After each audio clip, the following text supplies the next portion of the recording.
August 13th Delta Conservation District meeting at 5:30. Go to the Pledge of Allegiance.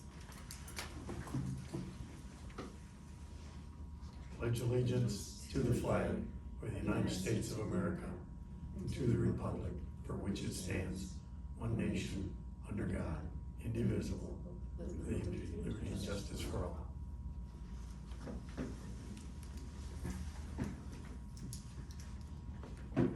Roll call. Kaplan. Here. Mason. Here. Zagorski. Here. Vandewater. Yes. St. Vincent. Here. Okay, approval of agenda. So moved. Support.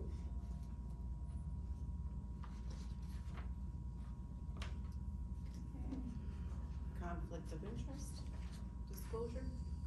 Anything to report? Nothing to report. Nothing to report. Public comment on agenda items. Public. Public comment on agenda items. Public comment, agenda items. Approval of the meeting minutes from June 30th. Motion to approve the minutes for June 30th. Second.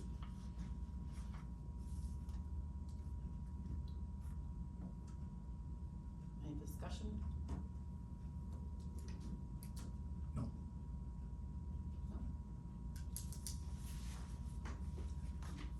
Do roll call on that? Just need to vote. Okay, just need to vote. Just need to vote. Yeah. All those in favor? All those in favor? Aye. Opposed? Motion passed. Treasurer report. Nice.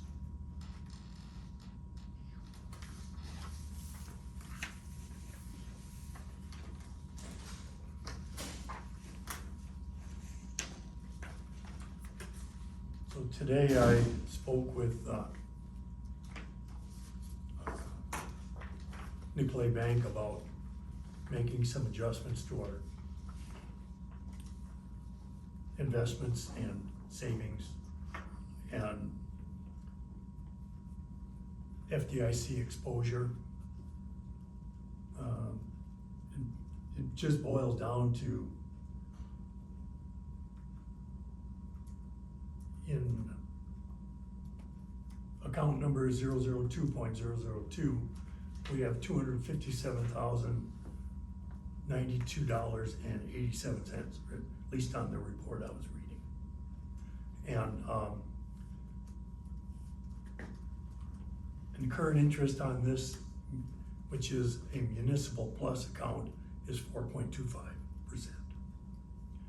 So if for some reason, if we were to be overly concerned about the FDIC exposure, which is only $7,000, we could create a new CDAR and interest rates would be substantially less. 1 year is at 3.74, 2 years at 3.44. Or what I would suggest we do, because there's other accounts involved here, would be to move the money market, the $60,949, into the municipal account and enjoy a higher interest rate. We would at that point increase our exposure to 68,000 if we were to see a bank failure. But if anyone's concerned about that, now's the time. What is the money market rate? I'm sorry. What is the money market rate? 4.25. That seems to be the same as the municipal account, so I'm fine where it is. Oh, I'm sorry, wait, hold on 1 second. Yeah, which one has 257,000? Municipal, 4.25. Municipal. It's, It's in your balance sheet, if you open Oh, it, yeah, to yeah. the balance sheet. That'd be the easy one. It's a municipal plus account. Thank you. And what's the interest rate on that? 4.25. That's 4.25. Yeah, Got and I it. know the money market is less of an interest rate, and I neglected to write it down off my notes. So, So less than 4? yeah. As I So recall. are the CEDAR accounts, although the 2-year CEDAR account rate is lower than the 1 1-year year. rate, which seems, contraindicated. Usually 2 years would have a better rate. Question that. When we took out these CDRs and, it's just the way it is.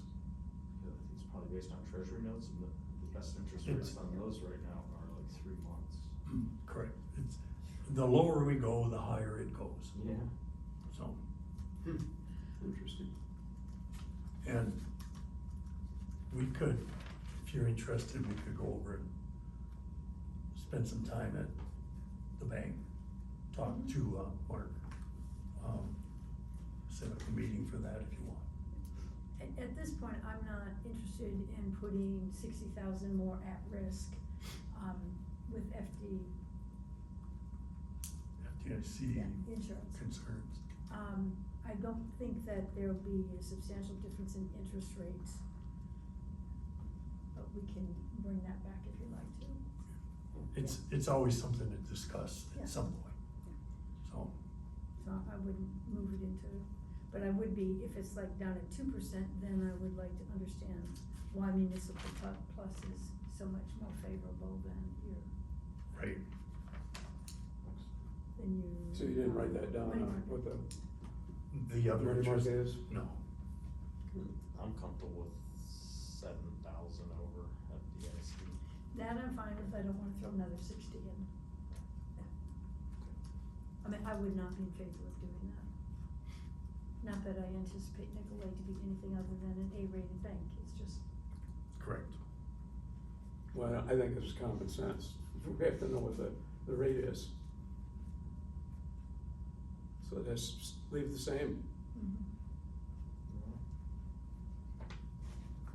That's it, that's my report on that. does the treasurer's report include the entire balance sheet and income statement?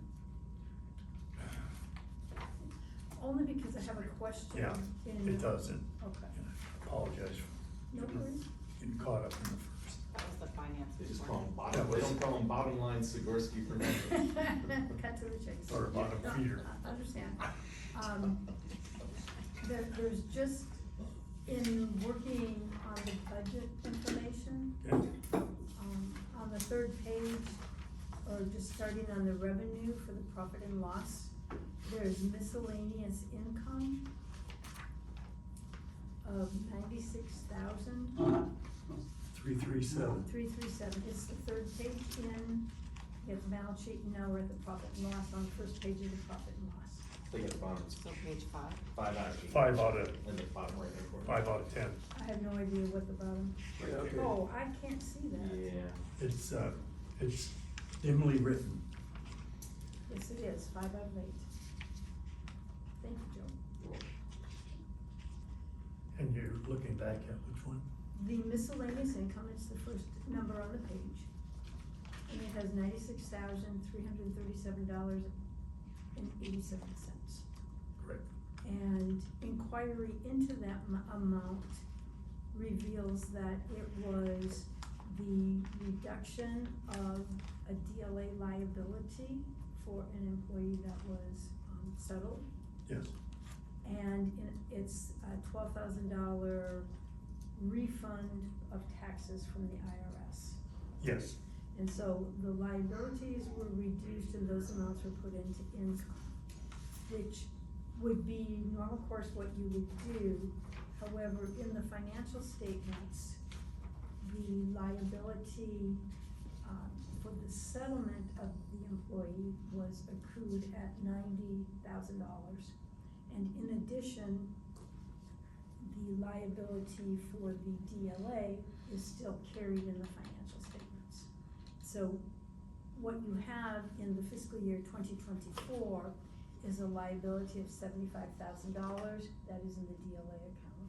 And in addition, a complete settlement amount accrued of $90,000 for the settlement of all matters related to DLA and bonuses and contract, dispute. Right, right. So you have two liabilities that are being carried for the same thing at the end of your fiscal year 24. Generally, once you have a settlement and you've booked the liability for the full settlement of the $90,000, you would no longer carry another liability for $75,000. The auditors, we spoke with the auditors today about what their thoughts were on this, and should we continue to have both liabilities in the fiscal year 24? Right. And he's reflecting on it, okay? Okay, So there's no particular resolution at this point, but the, perspective is whether or not that $75,000 DLA liability had restricted assets and therefore had to be carried, or if the DLA should have been released at the time that the settlement was booked. So you have the expense for the settlement in the books, but you still are also carrying the liability, which should have offset the settlement. right, Okay. Instead, the release of the DLA liability is happening in the 2025 fiscal year. And therefore, we're having miscellaneous income in 2025. correct. Whether or not that income should be pushed back into 24, since you no longer have that liability and it should have been released at that time, is something that has to be resolved in the future. I don't, it was released in, It was not released in, 24? it was not released in the fiscal year 2024. okay, I didn't think so. And we'll talk about that under new old Okay. business. Look, that'll come up on the financial statements, I Okay. can point out where that is, okay? So I just wanted to, one, make sure everybody understood that we have this miscellaneous income of $96,000. Right, 75,000 of it is it in the right year? Does it belong in 2025 or should it have been back in 2024? And then the 12,000 was an IRS payment, and I do not know if that should be recognized in income, or if there was something already on the books to note it as a receivable. But that is the composition. Do you Large remember that? number. That's what that was something that I think you and Chris found. Chris, There was a lot of charges and penalties from the IRS about late payments or right, payments not I made. remember the, And there was a reconstruction of all of it and discussion with the IRS, and 12,000 was then repaid to the district. Okay, that's the part I remember. How it's recorded on the books, I don't remember, okay, at this point. I have to look at it, okay? So Okay. it's just a matter of, is it income in 2025, which it could be, if there was, that 12,000? Yeah. I think that was pretty early. it was a July, I'm not going to say, I don't have enough facts at It would this probably been point July to 20. remember. 24. I just simply don't but it is, know. it's an But IRS. in that, yeah, it refund. is a check from the IRS, and it may be appropriate in income, it's just that both of them, when we were looking at the budget, I wanted to know what was in there and what should be budgeted. Gotcha, Okay. There was one other mystery item when I finally looked at actual numbers compared to sort of what's in the budget, and again, it's in the, same page that we were, no, one more page, 5.8. This one, The next page? 6.8. Six of 8. 6 of 8. Okay, and if you go down, there is a number, like 6 of 10. I got a little 8 down there. I know, I've got a different It's okay. printing. The account number is 718.000 employer payroll tax expenses. Okay, and the amount is $41,251. Okay. Generally, this tax amount for the employer is the employer's share of FICA, which is Social Security, and Medicare. The percentage is 7.65 added together.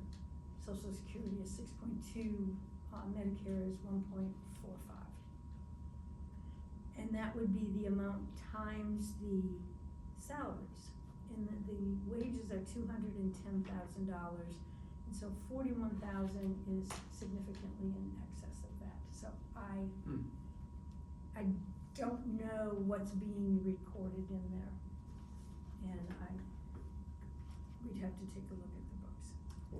What do you, significantly, what is, The real number should be around 16,000, I think. If because it's 7 point whatever percent times. 210,000. Oh, okay.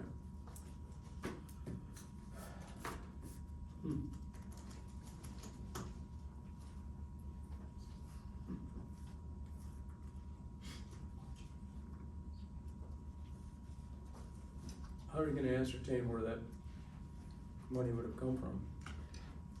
It's a matter of, was there something recorded incorrectly in the books? It's not real money Yeah, I it is understand. money.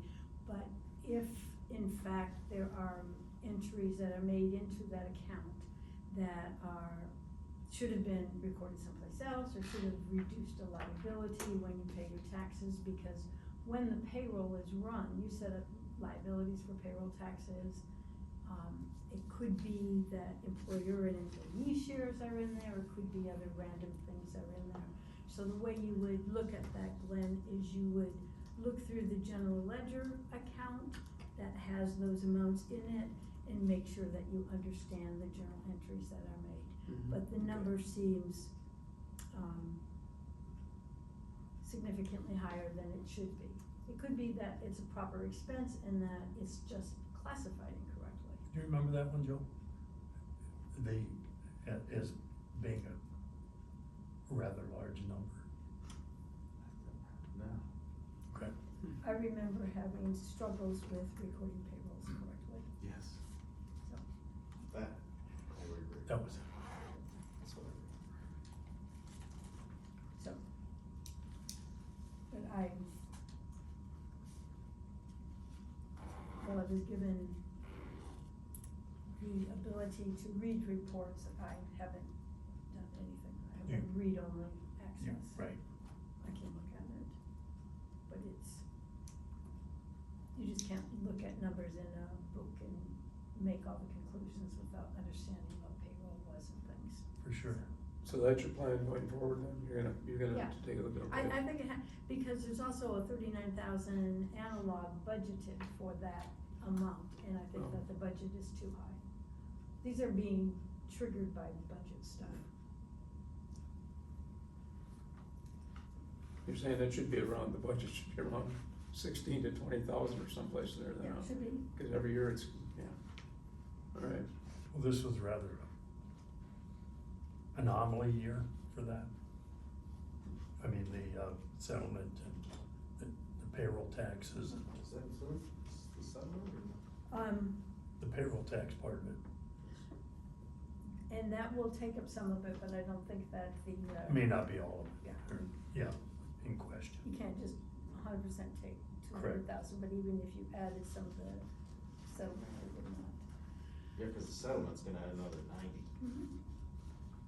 I thought I had a calculator. That's 300.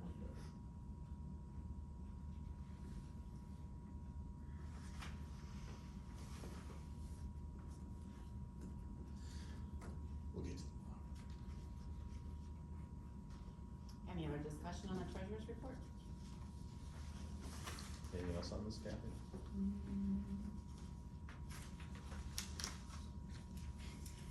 Not at this point. Is, Even if you added that is still 23,000 as opposed to 41. What was that, Glenn? No, that's right, next report. Get a motion to approve the treasurer's report? Motion to approve? Kathy? I'll second. All in favor of approving the treasurer's report, say aye. Aye. Aye. All opposed? Motion passed. Standing committee reports, personnel.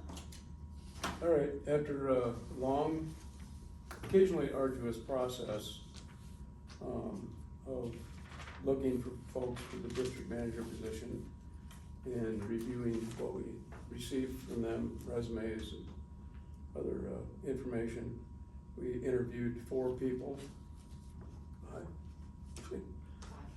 It's been we're coming to the board tonight to propose, to hire Taylor Shea as our new district manager. We've interviewed her twice, and we believe that Taylor fits the bill for our needs and is probably gonna take us into new arenas. Taylor has experience with the Presque Isle County district. She's right now working for the Lake Superior watershed. She's worked with the AmeriCorps. She has a very good background. She's got a degree in wildlife let me just make sure about this. BS in biology and ecology concentration and minor in wildlife conservation. From where? From Northern. Right now she's working on a master's in wildlife and fisheries resource management through Clemson. And she has done graduate work at Colorado State as well.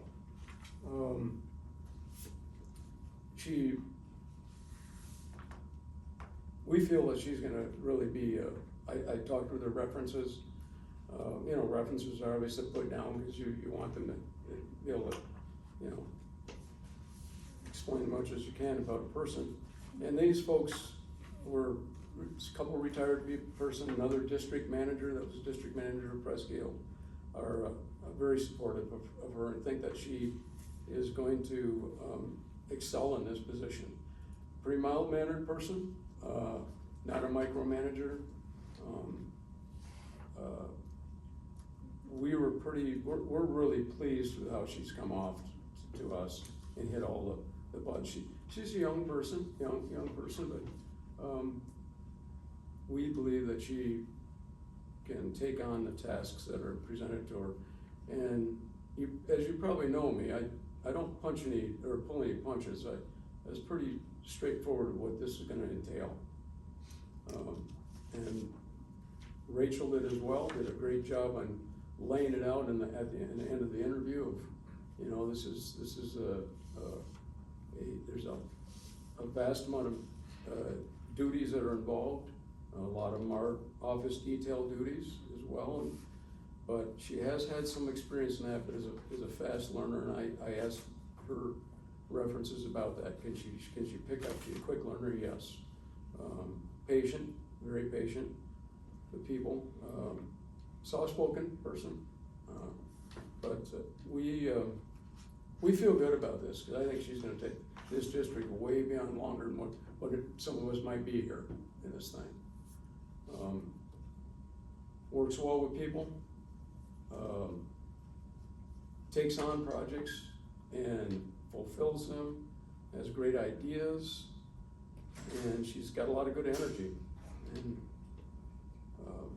so, of all the folks we looked at, we believe she's the person to move us forward. So we're proposing to this board that we hire Taylor Shea. How many years of experience does she have? You said she was young. She's 26 years old. Well, then, What? What?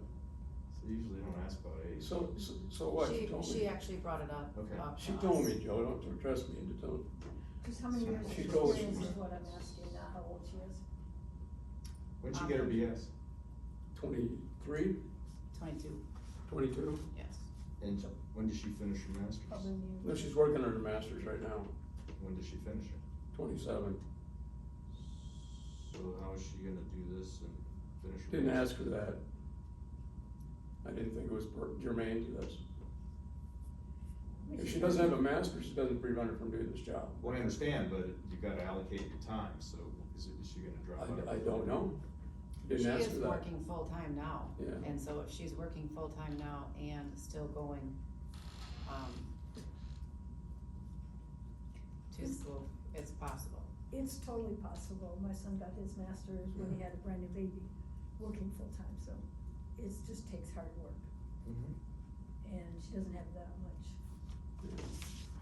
No, you know, That doesn't it's difficult to find people that have a lot of experience, particularly this kind of stuff. I mean, if anyone, I mean, it is. There was another person that had some experience in this and quite a bit, but they're just not, you know, gonna come here. What's her master's in? Wildlife and Fisheries Resource Do you have her Management. resume there? Yeah, I do. Yeah, just pass it down to the master.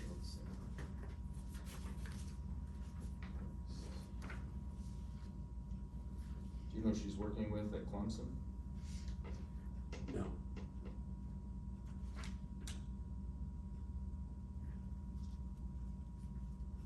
It just didn't seem really germane to me to whether she's getting a master's or not.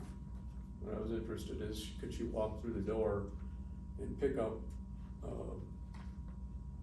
where she needs to pick up with some training, obviously some onboarding.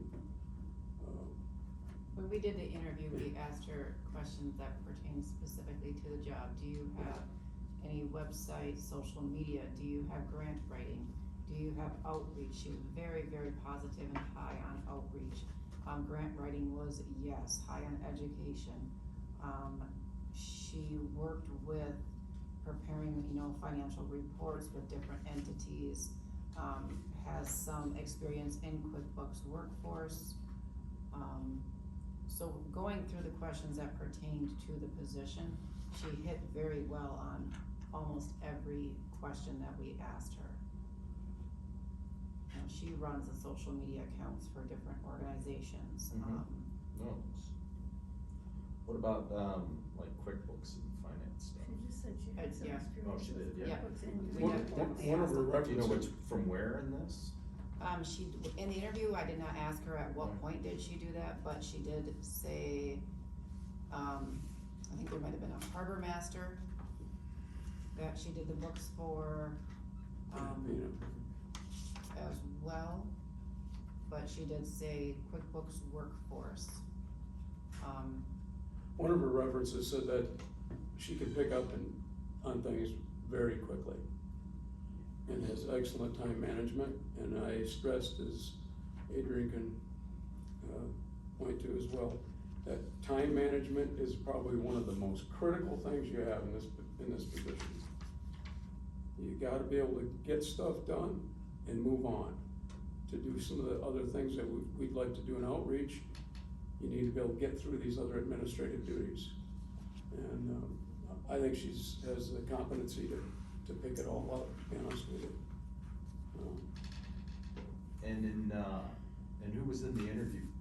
Was it you two and then Rachel? Yes. Rachel, what do you think?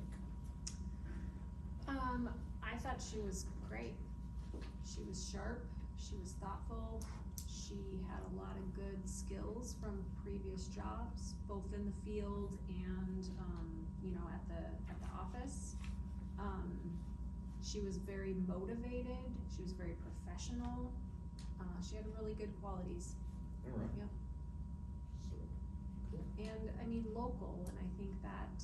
Local, what do you mean? Oh, I feel that there's a lot of value in people who wanna stick around.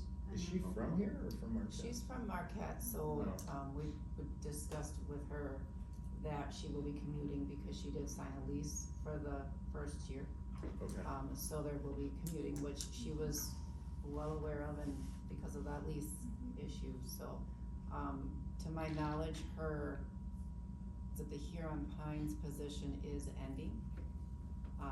And so that is why she was looking for other employment. SWP, yeah. Her, SWP, oh, Superior. She's working right now for Superior Watershed Is that Partnership. Carl Linquit? That's, yeah. her, Those are one, short turnaround. Mhm. one of her references said to me, if I could have found the money, she'd have been my first choice to hire. She just couldn't find the money, so she had to move on from the thing. Another person I called, a retired Forest Service person, from downstate, who was in Colorado, said she would be in the top 5% of people that she would hire. You know, noting the fact that she's a young person. That, you know, but as he said, weren't we all, and didn't we all get a job and try to grow? Oh, yeah, I mean, Yeah. she has lots of experience, so. She does, and you know, I think one of the concerns that Rachel had, if I can share that, was she has a lot of field experience in there. And Rachel stressed to her that this position is mostly office, like, you know, making sure that she understood that. And she's, absolutely, I understand that, I wanna get away from the field more and transition to this type of role. She said she's been looking for this type of role for a while and nothing has come up that has piqued her interest. That's what she told us last night when we met with her in person. I think she could do great things. I think that she would mesh well with the staff. I feel that, you know, throughout what she's done, the positivity and what she wants to do sounded positive for this district. All right. When would she be able to start? Monday. Monday. Which brings us to the question with Rachel and Mike. If we do approve this, is that a legitimate time frame? Is there any issues with background checks for the building, for computers, or anything like that? No, as far as the building goes, she can come in, we don't background check employees, if she wants to get on an NRCS approved, you know, laptop that gets into the NRCS systems, then she need a background check. Most district managers don't, as far as I'm aware, so that wouldn't be necessary at all on our end. That's good news. She would like to be here for the annual meeting as well, which I thought was great. She was very positive and really wants to start digging in and get onboarded and start moving. She looked at the websites that we gave her, other districts that Glenn had felt were very important in the way that they're moving. And she said, yeah, let's move above them and go further. I think she has pesticide applicators list. She does. Yeah, she does. Her And she did, resume is impressive. and she's obviously in our, if you missed it, she's worked with this Eagle and wetland training and that sort of thing, yeah. Mhm. She did, that's part, I think she did SCSC permit. Yeah. But, again, I was we talked about all the staff, we talked how the staff works in the NRCS office. And, you know, our obligations to them and how the interactions work. And we talked to her about the autonomy of these individuals, of Holly and Ben, and that, you know, they do their own thing, but you can work together on stuff and obviously solicit their help on stuff. And I said, and I'm gonna be honest with you, I told, we got a board of very, involved people. This was important to her actually, when he said, we are involved with this district. And when it comes to grant writing type thing, we have people we can lean on, because quite a few people in this board have worked on grants. I said, we are in, and that was a big deal, and to be honest with you, that was a big deal when I talked to one of her references too. Is it an active board? And I said, you bet it is. And she says, that would be perfect for her, because she's gonna need some guidance, you know, certain areas, and I said, but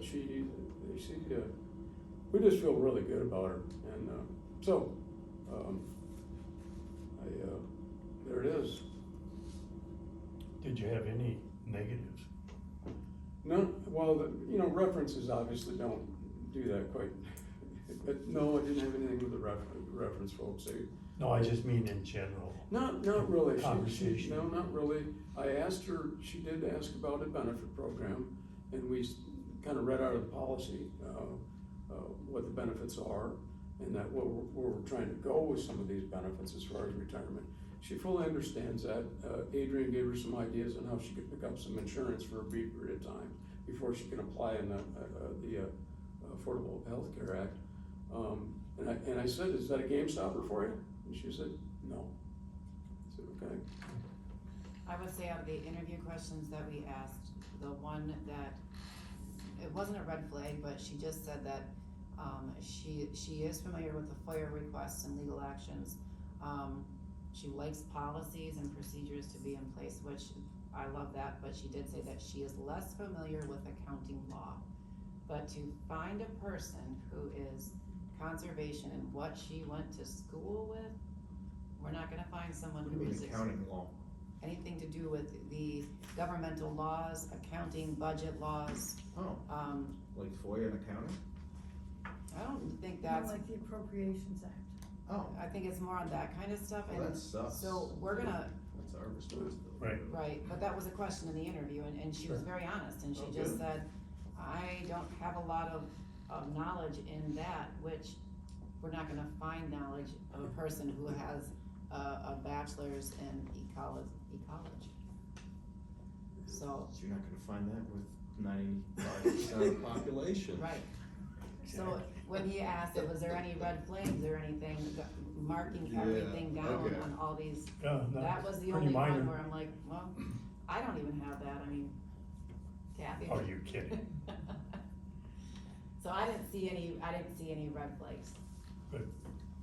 And what did we list the position at? What was the salary range? Do you have the posting? The max was 65. Right. The max, what was the low end? That's the budget. 50 to 65, I think. No, the low, I wanna say the low was 55. 55. It was, between 55 and 65. What are you proposing for her salary? 62. Seems a little high to me. No? I would say no, I mean, we discussed, doing a 62 starting and then, waiting, giving her 3 months, reevaluating it and getting her to the 65. The 65 is is gonna be our cap. And that's where our old manager was, right out of the get-go. Well, yeah, but Um, she had a lot of previous experience, but she has a lot more. Well, I don't, really be honest with you, I don't think we're gonna have to invest the same kind of money in training though on this person, so. I mean, that is, always sticks out in my brain. We And, didn't really invest money in training. yeah, we did. For what? QuickBooks, about $5,000. 5,000? We spent over, Oh, for that Training. Minnesota? Training. That wasn't 5,000, was it? there was several trainings, though. She called and we paid for a person numerous times. Well, but that's. Anyway, we paid for this and we paid for a lot of, get up, and I just think this is gonna be different. I can almost guarantee it's gonna be different. Top of our range. Rachel, with respect to other districts, what would be your thought on the starting salary? Everybody's salaries are different, every district's budget is different, so you probably wanna compare yourself to a district that's similarly set up financially, like maybe Marquette or Ironburg up here, and kinda see what are they paying, because everyone's different. What about the ones that have millages? Understand, 62, is that reasonable, or should it be 61, or should it be 65? I think that's really high for the 62? UP managers. I would say there's probably one manager in the UP who's making something that high, and he's been there 7 or 8 years. So you gotta do what you could financially afford. Right. I just have But no everyone's- idea salary-wise in this area. It's and I come definitely from on a the very higher end. different salary environment. I mean, some of the Right. BS at 55 in this field is, Um, that's not unrealistic. What do you think about I'd say 60? 58. We could approach 60, but I wouldn't go below that. Okay. These duties, I don't know what these other districts are paying. They're probably underpaid for the duties. Did you see the notice that I sent out? She gets all these things. The duties are managerial, upper level position duties. And, There's also like the staff, like how many people are employed for Marquette Conservation Do a District? 6 months review. Full-timers, like, We should, Yeah. It's a lot easier going up than going down. Full-timers and lots of seasonals. Well, you don't go Yeah. down, you go up. Way more Well, grants. that's the point. Hold on, But- listen, I think this is important if Oh, we're gonna sorry. compare it to other districts. I mean, again, all districts are different, but like Marquette, they have probably about the same amount of full-time staff, but a Right. lot of seasonal staff. And they Maddie managed upwards of $1 million in grants outside of the MDARD grants. Their grants are probably upwards of 20 plus. So everyone's doing things differently. But we're not managing grants, cause we didn't go after any grants. But I if you mean- want, if you want to incentive, I mean, if someone's at, do you know what Maddie makes, or? Less than what you guys are talking about would be my assumption. Yeah, so, I mean, it'd be nice to put someone in basically a position, and as they grow the district, that salary grows as well. I think we were really comparing to what we had, and I know that was a mistake that was made, I'm pointing that out, that it was gonna start at 60, but I wouldn't go any lower than 60 to start this person. But I mean, 20 seasonals We- is a we- lot I'm of fine with responsibility. a 60, if this is the right person and this is the one that's gonna make it, and some kind of 6-month review or whatever. But what I'm hearing Rachel say is that the responsibilities and the amount of grants and projects managed are being, achieved with a slightly lower salary. I'm not suggesting that's what we should do here, I'm just saying that, you know, to Joe's point, there is a balancing act that has to happen, and maybe that would be a better number, but I Okay. don't want to, rock the boat, I don't know what bonus potentials, and I think that's almost a 4-letter Well, word. No, I would suggest a review to bump it up and, you know, a 3 or a 6-month review to bump it up, because Yes, I truly feel that she's worth it. We want this district to go in the right direction. We have to Absolutely. invest in the employees here, and if we don't, this is gonna be a stepping stone and they're gonna be gone. I wanna emphasize something here Do you know too. what she's making now? Not as a Didn't ask her. temp. But I wanna emphasize something to folks, I've done this before. It is not easy to find someone for this position. Correct. This was a nationwide search. Okay, so, I mean, we can sit back and toil over this, but someone wants to have at finding someone? I mean, That's not what's on the table right now. it is on the table because you're skeptical. I'm not skeptical of anything. I'm trying to start a salary that's, $60,000, yeah, that's a word. or 58, I mean, we gave a range of 55 to 65, so I think this is a discussion Okay, that we should have, and without it being, it has nothing to do with skepticism. If I was skeptical about the candidate, I would say so. I understand that, but what I'm trying to say, from some of us that have been in these kind of positions, managerial positions, which I did. Okay. Well, I'm sorry, Joel, you did, I just think that, I don't I think have it's that experience as well, so I don't understand what the experience, I mean, it's a range of 55 to 60. If we wanted it narrow, we should have advertised between 60 and 65. Then we wouldn't have that question. So why did we start at 55?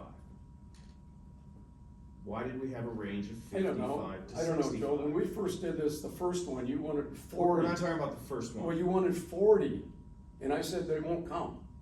Okay, so we discussed that and made a change. We think we set the same range, 55 to 60.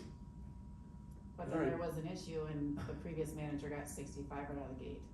Yeah, that was my mistake during a period of big chaos, so. I'm assuming the 55 to 65 was discussed at the previous board meeting and that's Right. what it was set. Right. I don't think we're gonna find a district manager, if we lower this range. I mean, we could lower this range to 55, I just. Oh, I didn't say we- 55. We I would- had a I- hard time Yeah, finding mine would have been candidates. 58, so if it's the difference between 58 and 60, that's what I'm I'm. suggesting 60 with a 3-month review, or I'm sorry, a 6-month 6-month. review, Does that seem reasonable? Yes. and then I'd a support that. bump after that. if she's meeting, I mean, I feel that if she's going to come in now, she's going to put all of her effort in with everything in, from the budget all the way through October, all the grants and whatnot. And if she's competent and she can do this, like I do feel, I'm strong about this person from the first I met, or I seen this resume. I think she's worth it. I wanna point So out. we're talking about like merit-based raises. I'm talking about a review. A review, Okay. okay. I'm talking about giving her a And 6-month maybe- probation. Right, Well, but not that's probation. part of our policy, I mean, our policy is 6-month probation, but what happens after that? Then you give her a review, and Right. if you think she's earned more than that, then you give her a salary increase. That's at called a that point. raise. Yes. Correct. Okay, that's what I was asking. I just wanna, I can't get off it, I wanna use that word, I said arduous. The reason it's arduous is you can't find anyone for these positions. I'm sorry, that's why districts have been looking for managers, some of them for 4 to 6, 7 years. It's very difficult. This, we said, well, God, and I, look, I could go back and anything, say, well, you wanna keep looking, but boy, I'll tell you, then we're just gonna be floating here, this I district. don't think that, the question is not about continuing to look, that's not, Well, $60,000, that's what we're proposing then, we'll go Okay. with 60. Can we set a limit of if we, when we do the 6-month review, can we set a limit of, like 2,500? switch it up, your policy, that kind of stuff. Is there anything in policy right now? No. I have a No, it's question not. about how she'll be evaluated, and should we have some goals for her to accomplish, in that period of time that would be more, clear what the raise is about, not just, we like you, we think you're doing a great job. Like, is she able to go out and find some grants to do some grant writing? Is she able to, how quickly is she, learning how the district is operating and getting reports? I'll be happy to provide any resources, as you know, with respect to accounting. I don't know the law about the fiscal budgets either, but I can read, and we can read together and learn, so that's not a red flag for me. But I think that to have some sort of understanding that there are measurable things that we wanna do, because times have changed, just like your grocery monies, the cost of your groceries, and post-COVID, people working and demands of life. There has been a shift in salary, so I can see 60, even though, other districts might be paying less. I think Absolutely. that's reasonable, and other districts might And- wanna think about holding on to that. And we don't know what districts that have millages are paying. I asked, but she doesn't know. And several counties have millages, so maybe they are, at these different levels.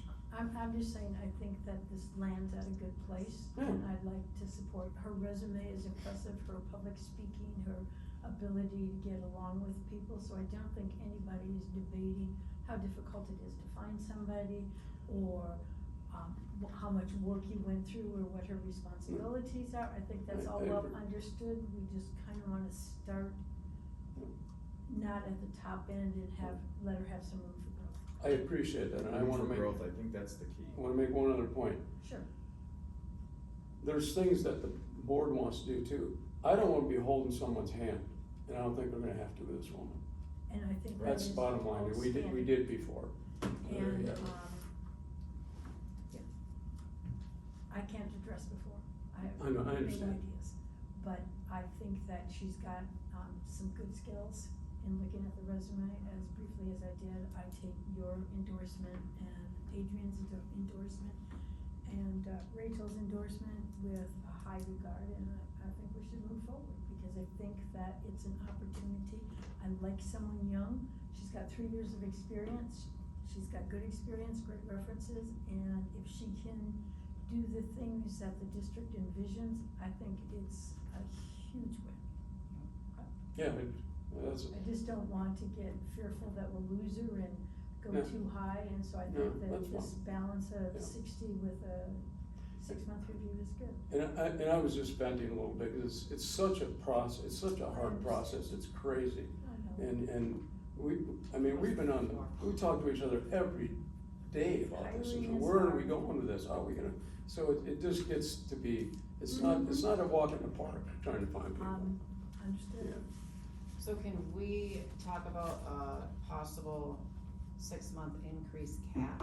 I would like to make sure that we have a cap. Can I ask something too that I don't 100% understand is the healthcare stipend? Is that anything that would be available to her? No, so that's only in Holly's grant. That is Okay, Holly's got it, grant got it. specific. I think she was a demo, to my Mhm. knowledge, right? They were, I don't know if they're gonna write it into different grants for others, but that was only for sure for this past year on Holly's grant. Got it. Because that would have been another indirect way that she could have been assisted. It'd be appropriate at this time to set what the cap, raise cap, or should that come separate? Well, what if you have a 6-month review and somebody wants to give her a $5,000 increase? Well, then we would have to vote on it as a board, that's the way that Right. And works. so, well, I understand that, but Right. if you want to prevent something like that, you can say, let's have a cap of, 2,500. And it doesn't mean that at time That of you have to give her review. Is that what you're Yes. looking at, like something in the neighborhood? Right, so that we can go Yeah. back to her and kinda give Yeah, her give her, some, give her, the show her that, look at, opportunity. we're Good good, You don't good think that's faith, gonna work? good Is that what faith, you're Yes, looking for? it is a good. That's what I'm looking for, because I would ask that as well. I'm good with that. good faith, it's a good faith thing. Hate to ask about our policy, what is our policy for director and review? You Well- sure At there's least nothing in there? annually. Well, there's No, nothing, it's in our policy. there's nothing about the review and, Is there nothing? their basement, or Do you have basement. is it a separate director's policy? It's just our personnel policy, I don't know if how we addressed it. I don't know how it was did treated. not see anything I didn't in see there. that either, I looked the Alright. other day, yeah. Do we want to wait to No. speak with her until, I think we should No, no, no, look at no, her I- policy. Just, and we can always change our policy We can too, we always- just gotta make sure we're following our personnel policy, cause that has been, something that's plagued this district for a long time. I did not see anything in there on that. Okay. I In fact, did I not. know when, Mr. Benoit was hired, Yeah. he was supposed to have, and it was written down that he started at this wage, and 3 months later, he would increase Oh, to this wage. right, And so I know for that, it was in his, maybe, I don't know, it was discussed in the meeting and it was agreed upon. So- right, but it was against, our policy says 6 months, I think. I think we have a 6-month probation for new hires. Yeah, we do have that, Right. that's in there, Okay. but, So like a But the- 3-month, that, yeah, that. well, there's nothing in there about 3 months. No, I know, Yeah. so I think 6 were safe. So are you questioning the, I just wanna make sure that there's nothing about what we're proposing here is in conflict with our personnel policy. as Well, far it- as an increased wage or just the 6-month probation? I guess what are you? I guess both, cause you're looking at 6-month probation, and does it say what happens after 6 months? No, it doesn't say anything about There's No, raises it's or in- anything. Free willing. Yeah. That I recall. It's up to the board, but if you wanna say like that, that's something we'd be looking at, I don't be, if that's the consensus here, I wouldn't stand in the way of that. Probably should get a motion out there before Multitasking. we approve something without voting. Might wanna God forbid. move that we, hire Taylor at 60 and,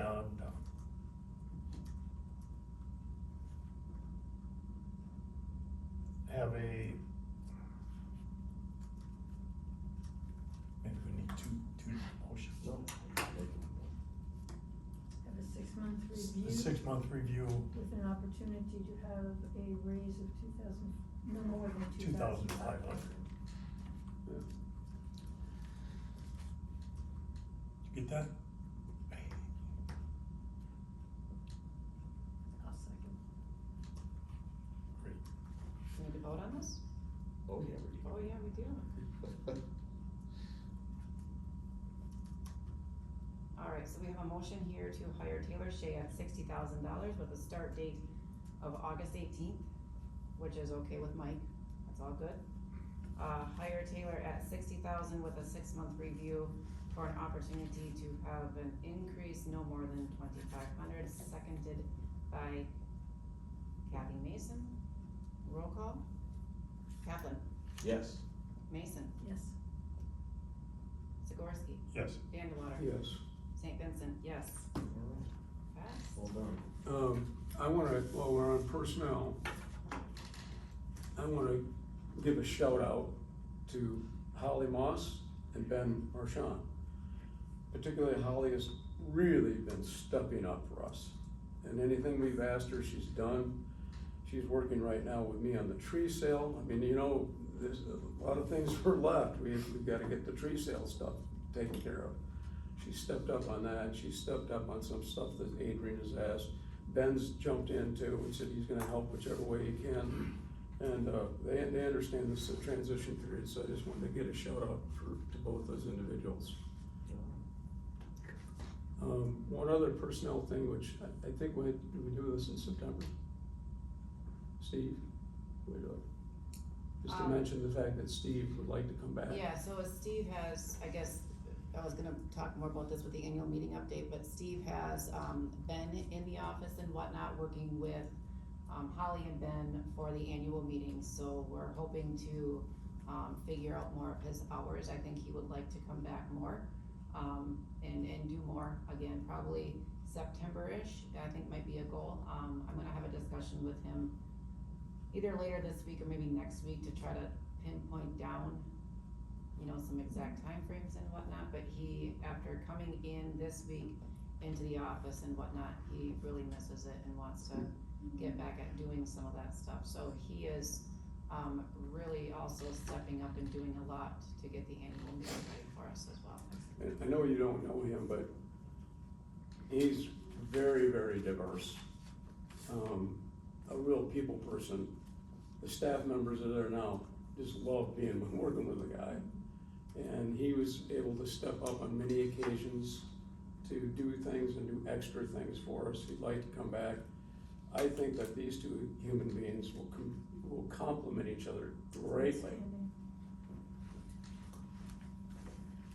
Another personnel quick topic I wanna discuss is, getting now that we potentially pretty much have a new manager in place for Monday, we need to be able to get the computer and the cell phone and the other logistics back from Heather so that she can start her onboarding, and she'll be needing to utilize that. Heather did graciously offer to come in, on a weekend and sit with Taylor and kind of show her where things are on the computer, what the, kind of the flow is on that. So as soon as we finish up with this, I will get with Heather, get with Taylor, and, you know, kind of go through that to see when we can get together, and I don't know with QuickBooks and that aspect of it, Kathy, if you would want to be there, for that. I mean, I don't know if it's gonna take 4 hours or whatever, but if it would be something you'd be interested in kind of sitting in I on. would be interested in it just so that there's more than one person hearing things, and Yes. so you can be a bounce off the board. But if we're talking this Saturday or Sunday, okay, No, good. no, I just think it would be a really good idea if a board person was there, especially with you kind of digging into the budget and digging into this kind of stuff. Because I feel that these are the things that Heather's gonna kind of talk to her about and guide her on, so having your expertise there might be a positive as well. And I might as well throw this in too. Heather has stepped up as well. And I have already communicated with her about my appreciation for some of the stuff she's helped me with, and that so she has jumped in and said, well, you guys are gonna need to do this, you gotta do that. I said, okay, I don't know exactly how that's fit into her hours that she technically is working on other, you know, specific things for us, but she has, so she knows what I feel about that, so. And I would echo that thought, because Yeah. she's, you know, working on weekends just to get the budgets up and stuff like Yeah. that, so there's no question. There's a shout out there. So is there any issue with asking for Heather to leave the laptop and that stuff in the office for Monday morning? I don't believe there is, hey? Is she in town? That's good. Yeah. I mean, as far as we're concerned, it can be there now for the new manager, correct? Well, yeah. Well, it was there the other day, The laptop was? yeah, Perfect. yeah. I don't know about the phones and all the other stuff, ramifications of this, but Okay. I don't either, and I don't know if Heather was out of town for a while, so I don't know if she's Hmm. back at this point. I'll touch Yeah, base. she's back. Yeah, Oh, I okay. believe she is. I don't know, not my job. Two personnel issues, and one of them was in an email here recent. No. An exit interview for Heather, has that ever Yes. happened, or are you planning? Yes, we discussed that prior to that email going out, and we discussed it that we feel it would be better when she's met with the new person, given over the stuff and talked to her that, and trained her in on what she needs to be trained. She technically is on payroll, she is still an employee, I've never had an exit interview, done when I still could be here for the next 5 months, so that Well, was addressed. And that's fine, okay, that was, I get that. we're not obligated to do one. No, but it we- sure would be But nice. we're going to do one. Uh, There was some office discussion, what is the thought process on that? Yeah, the second is the corner office, that definitely should be vacated, and put the manager in there. It is the manager's office, I'm not sure, I don't agree with you, but that's, I don't care. I know you don't care, but that was a, below the bow shot for me, to be honest with you. And, It happens. well, you brought it up. A lot of things were put in that email that basically faulted that position of an office for the issues that came about. And I was not very happy, and I'm just gonna tell you that right now. Not happy at all about that email. So,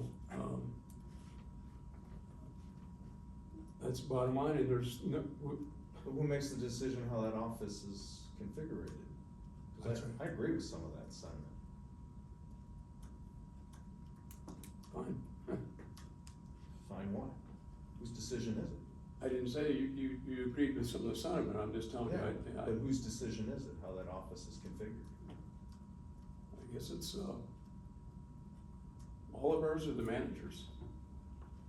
I mean, I would say that if the manager comes in and she wants that office, that's her office. Yeah. If she comes in and she says, I'm fine in this office, I don't need to, have that direct line, due to reports and whatever else, then she stays in the other office. To me, issues with an office is very petty. It's a place to come in, it's a place to get your job, it's a place to work. But it was brought up, my personal opinion is that if the new manager comes in and she's running that office, if she wants that location, then, she has that location. If she wants Steve Benoit's location, she has that location. I think that's her call, I Right, but thought, I mean, that person should be informed that that's their call. absolutely. I thought another option That would actually be was, the only thing I would add to that, I'm sorry, Glenn, I didn't mean to step over, is that as long as these are choices that are provided, then 100% agree. Because there is merit in having the oversight office as opposed to being tucked in. well, Tucked in is nice for quiet and working and privacy, and, having overview is also very good. a follow-up point to that is that they're both offices, one just happens to have a window and they have doors on them. There's another option, is to see if Ben would like to go over where Heather was and put her out there and then put panels up and make it a bigger office. And I think that's, personally, I think that's the way that ought to be considered. It's also a view of people coming into the office. I mean, that's the first. If you're out there, I think a manager should have a door so they can have private meetings. Correct. So really, the configuration of that office is a little unfortunate with having one sort of tucked and one big front on, and that's really good. I didn't really notice that. yeah, and I think that's You know, as I've talked to people and over my years, some people are in offices that have windows and are fine all their life, cause they don't even think about it. They just go in and do their work.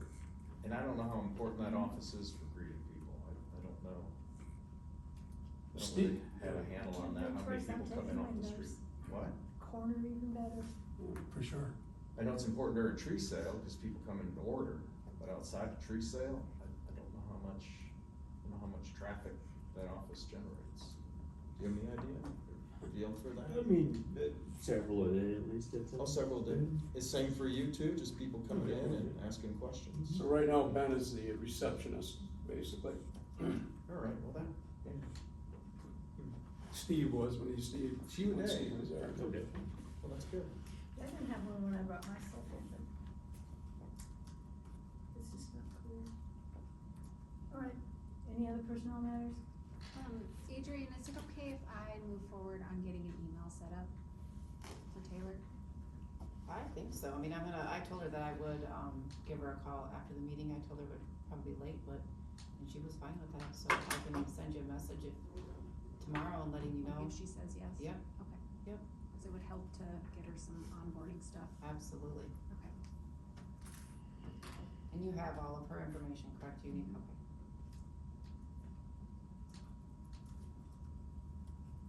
I guess we'll have to see what she wants to do and back that up and talk to these folks. You just can't go in and shove someone out. I think you gotta be a little more tactful about it. Personally, I think you need to be tactful because you're gonna be associating with these people. You don't wanna start off in a weird position. So we'll have to work on that somehow. Probably have to be there to guide that somehow. Or it's a little strange. Not really. You just walk in and say, you're out, No. in that 19-year veteran. And that, yeah, that's wonderful. She's also out of the office a lot, so her need for a office there, It's a good point. 100% of the time, isn't there, That's a good point. you know? I'm just telling, I don't know how this is gonna all pan out. It's gonna be an awkward position for a young person coming in their first day. Yeah, I suppose, but I mean, if you broach it in a timid manner, then you're gonna use your lever over this new person, and they're gonna feel it, that I'm not gonna upset the apple cart. So, this should be done before Monday. but I wanna point out something that's also important, and it is important to hear, is that we're trying to establish some good relationships with those two staff people too. And it's really important. We. It's a two-way need- street. I know that, but we need these people on board with this stuff too, so. Well- And yes, we do. And I guess if you were to ask Holly, given all the information, how would she feel about it? Yeah, I suppose that's a way to approach it. Yeah, why the hell is the building so small? I've talked to Mike about Saving that. taxpayer dollars, that's why, right, Mike? I don't know. We'd have to start paneling out the bathroom. Yeah, paneling is not a big deal. Open atmosphere things work fine in some places, so just, you know. Well, for a manager, I'm sure having a closed door is I'm pretty. just telling you, that big offices, some of them do have open atmospheres. None of those offices are probably called big offices. Yeah, right. Any other personnel? Yeah. I have nothing. All right, moving on, property and Thanks. equipment. We're still in the same position on where our property and equipment stand, except, I spoke with, forgot his name, at Benoit Glass. Rick, thank you.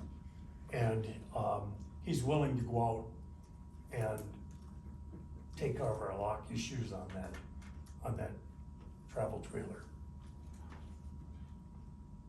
I mean, it's gonna cost us a service call, but he's willing to go out there, attempt to pick that double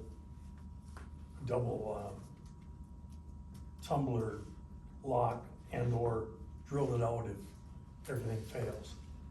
And then replace the lock with a working lock and key and everything. I just had to do this on the travel trailer. Wonder if there's any way to get into it, cause then all you gotta do is drop the back panel. Tried that. Yeah. Without ripping the paneling off the wall or out of the, Can I have a question about that? sure. We're gonna try to assess the value, cause I talked to you on the phone. My theory is, you want it, come and get it, take it, have it, get the hell out of there. You mean give it away? Yep. No. No, we can't do that. That cost us $13,000. Could be rotten inside too. I doubt it. I was Just can't give away. pretty involved in the, available spaces that a person could squeeze into. What are we gonna do with it when we pull it out? Well, then we'll decide that later. Well, I'm all for selling it, but sell for Yeah. market value. Yeah, we'd have to research a little bit on that. Is this a piece of property that's on the books? Yes, What is it called? travel trailer. I don't see anything that Might we paid be full. It might be. $53,000 for. No, This is original cost. I don't know what this is. It's a list of all your property I that's on the didn't books. see it. Well, It's it's in your always- board This package. isn't a report. It's always been on the books, so, 2012 Springdale, Is that what it is? I think. I think you're right, No, that's too loud. isn't it? It's not, that must be depreciated. No, this is depreciated, this is original cost. Well, I can look that up and send it. It's on the books. Okay. I It's don't been know. approved by your auditors and it's been gone over by a lot of people. I just wanted to know what it is.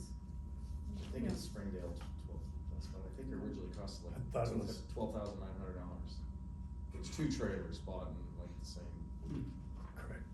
it was It could be 39 and it was 12.9.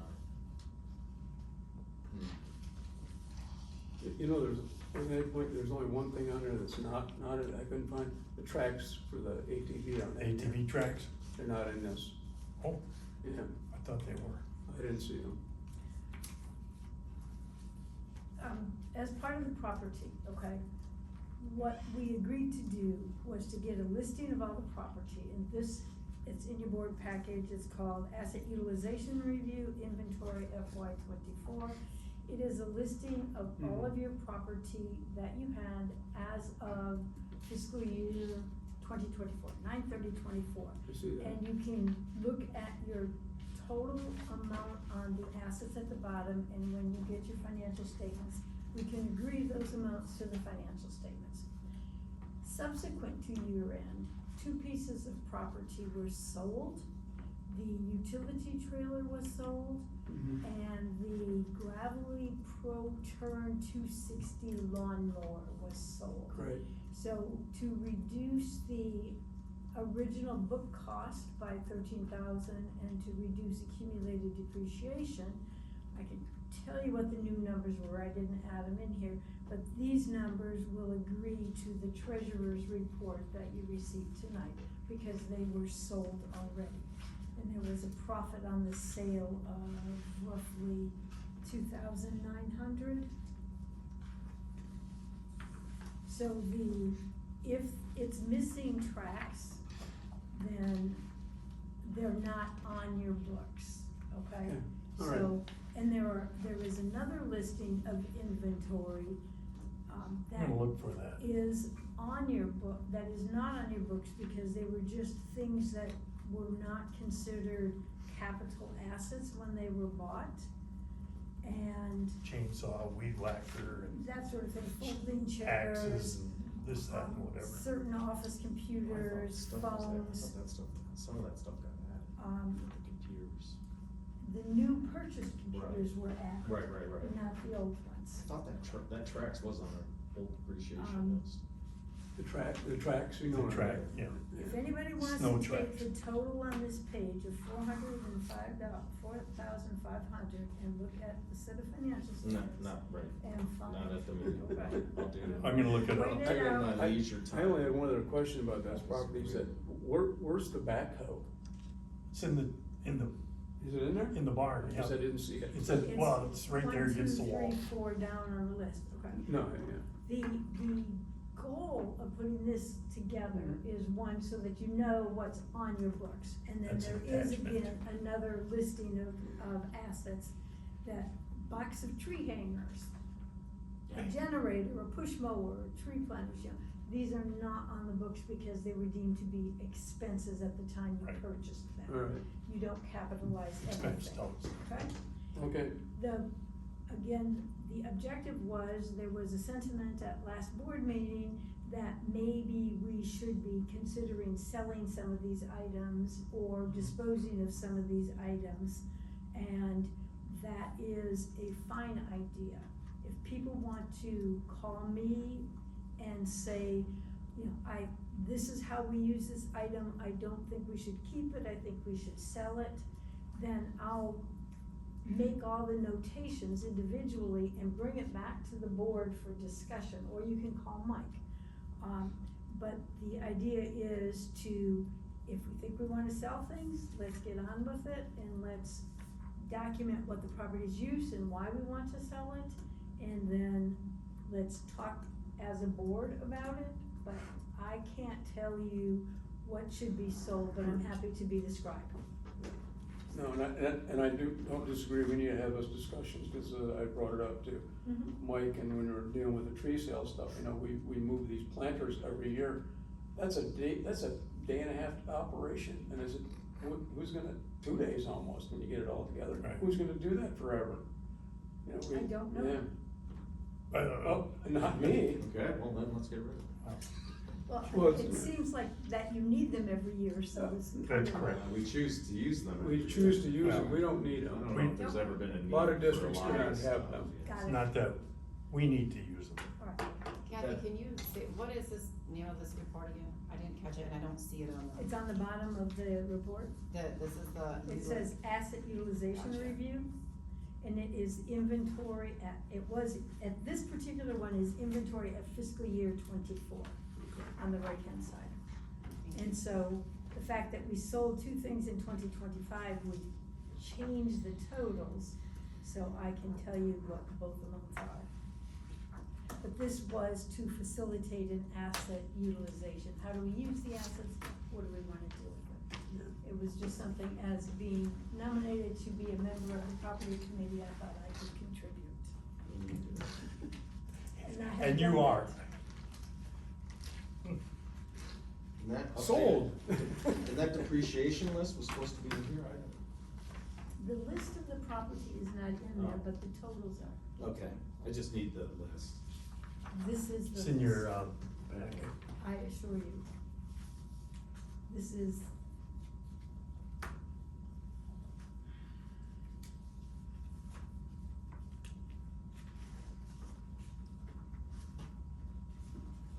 It's okay, I can take the list that was You have provided to one Eric. in. Oh, yeah, I sent it to Eric.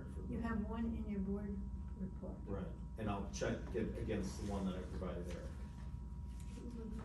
After the changes. Okay. So how do we Thanks. get the travel trailer on this report?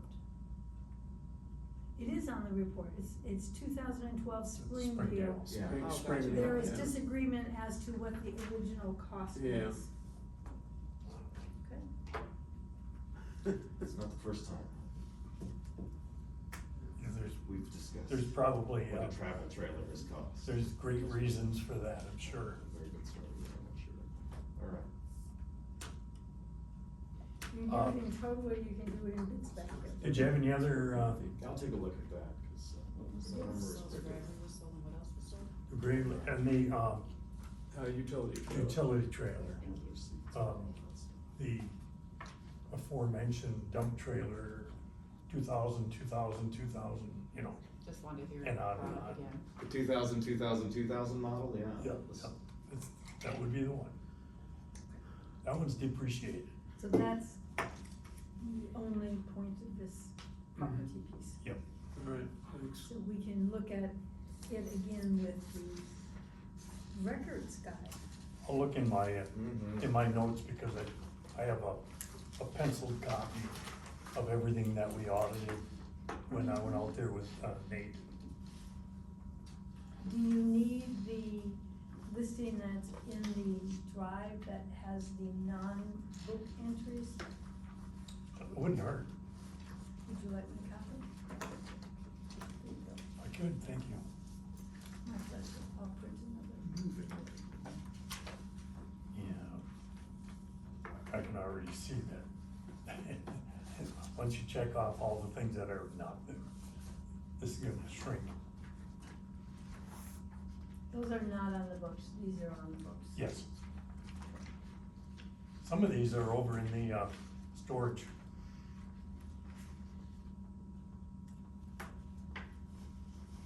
Do we wanna finish the discussion of, Mr. Benoit and the travel trailer? And the what? Oh, that's, The yes. travel trailer, this is how this all started, was Is he Steve? going to go in and take the lock off? Oh, Rick Or- Benoit. I thought you meant Steve. Oh, Sorry. I'm sorry, the other one. Yeah, so, I told him I'd get back with him tomorrow. How much is it gonna cost him to drive out there? and Well, we drive don't it? know that. I should find out, cause. $200 probably. I'm sure it's gonna be a I few. can do it a lot cheaper than that. How? I'll go out there with a drill it out. I don't care who drills it out if that's what has to happen. If you wanna drill it out at it. Is there any idea that, is there any notion that he can, You have experience. do you have blacksmiths that can? That is the locksmith. Yeah, I mean, Okay. if it's $200, it's. Can he get it? Can he get it? Can he not have to drill it out? He would attempt Mhm. to do the pick part. Mhm.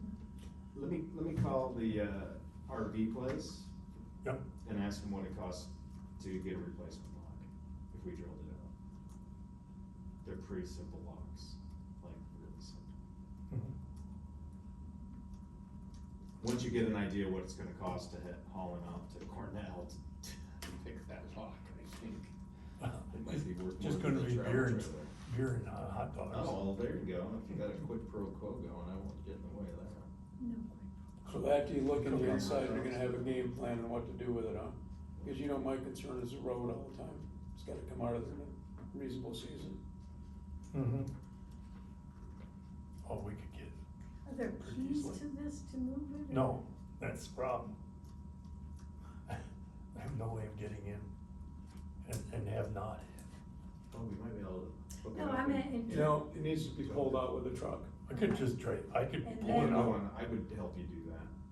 We can do that, just, you know, you can just move it, I'll bring a compressor, make sure we have air in the tires, and no worries. We had talked Sort out about an Outlook. We had talked about it, Yeah, sort it Outlook. Remember we talked about it, Joe? Yes. right next to I the, thought we did. I thought you right said next to yes. your graveyard. Chris said Yeah, yes. yeah, full circle. So is the unit, you guys are gonna go out to the property and grab the trailer to bring here? Yeah. I think that's what we'll do. We should drive it right in front of Benoit's and let them do it right there, Can, yeah, we got a parking lot. and then so- sell it to Mike and Rachel And then, Mike, are you for gonna call? temporary staff housing. Benoit's to find out the cost? You don't need. I'm gonna go right over to and talk to them. Okay. What? You need to get the county to do. Oh, No, yeah, you no, know we're what, moving on this. we could take it to But- Pioneer Trail Park. Well, it took a little bit to, you know, They need some Motion. extra, they need some extra Motion. housing over there, they're very successful. they do have storage over there, I think. They do, and they can rent it out and fund the parks. Glamping. Glamping, yeah. Right, put it right next to one of those, log cabins. It's like Airbnb for the new district manager. That's the only She'll company take it's it ever back. kept, that Springdale. You'd be very happy at Pioneer Trail Park. I'll wait till. And we have to reinstall the toilet. Okay, All right. Okay, Okay, that's right. yeah, is there a Kitchen and motion toilets. or anything that needs to happen with respect to this trailer? No? I don't, Okay. I don't think so. Any more Just a discussion on little property and equipment and the trailer? God, I hope not. We're good, okay. This is All right, let's move on to records. So, I FOIA'd the county for records, since, our former, counsel, Terry Burkhart, his firm, Terry resigned, and he's leaving the practice of law evidently, or at least he's left the practice. And there were records with the county, of which Terry represented the county, that had to deal with, overlap with, business of the conservation district. So I ended up FOIAing the county for those records and have received at least 3 of those files. So they're available, eventually I'll upload them and process them. Some interesting things in there, mostly with the sale of Fish Dam Creek, the 8-year MOU contract for parks management by the district from 2015 to 2022, and Cornell Forest acquisition. And there was also one with a lawsuit and settlement with UPCO at O.B. Fuller Park. Those are the 4 that I got. And I have been in contact with one of the partners there, who's been very cooperative, you know, given the fact that the county paid for the services, but the consultation and the legal work was really district business because of that 8-year MOU. So, like most things, a little bit complex, but enlightening, and hopefully it'll be useful for park management going forward, having details and a good timeline of how these projects developed. That's it for records. All right, finance, is there anything else, Mike, that wasn't mentioned in the treasurer's report? I have nothing more. Any questions? Sorry, what? And open financial statements. Well, that would be under unfinished business district.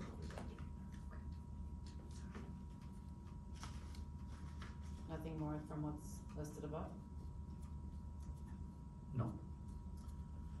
None for me. MDARD report. Finally, Mike? Do you guys have my report? I hope so. Yes. Yes. Okay. I don't know how much you have been following the state of Michigan's budget process. We have not passed it. Excuse me, they what? What's that?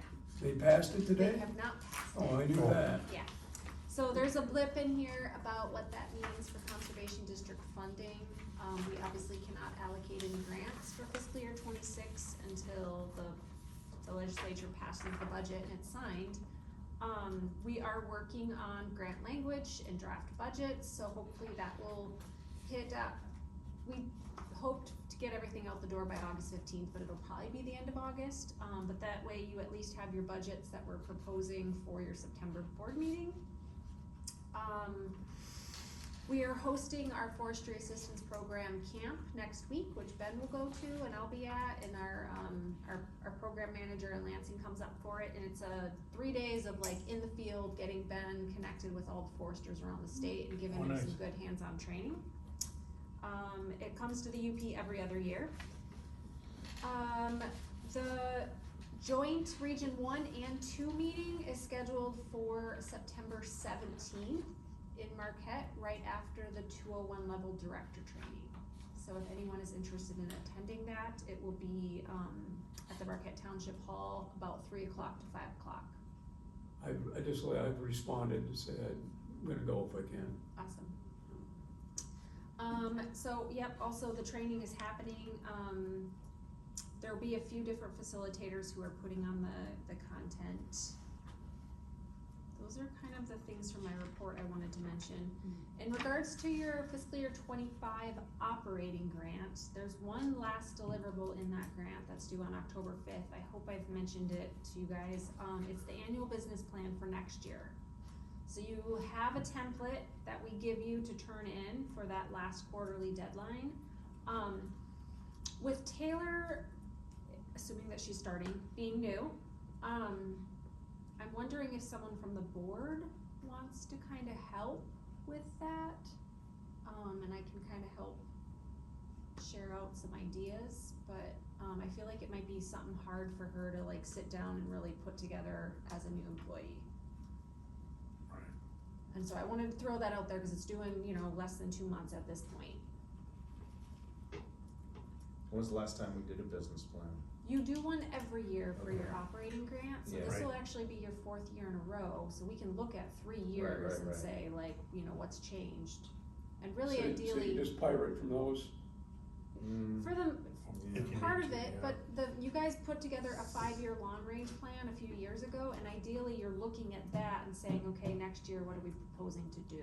How did that? And some of it is a little bit incompatible with where we're at now.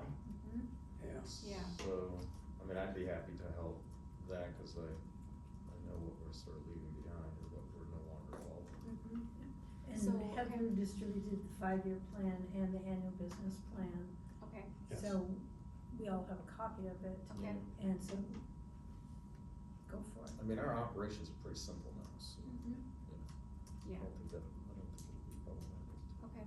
So do you want to give Taylor a few weeks and maybe sit down together?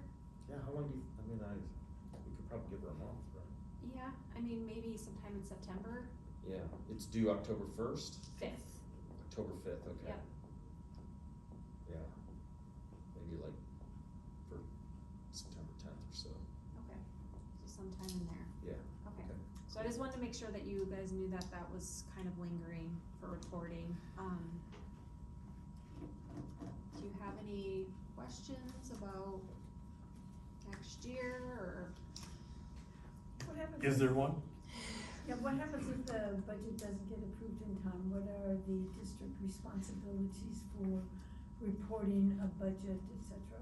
So, finish off your year like normal, close out your grants with MDARD, get all your reporting in. I will make sure they're processed because that's current state of Michigan funding, it's already been authorized, so we'll close out your year. You guys will probably not have your technicians' grants in hand. Last year, it was later in October. Ben's grant didn't come out till the week of Thanksgiving.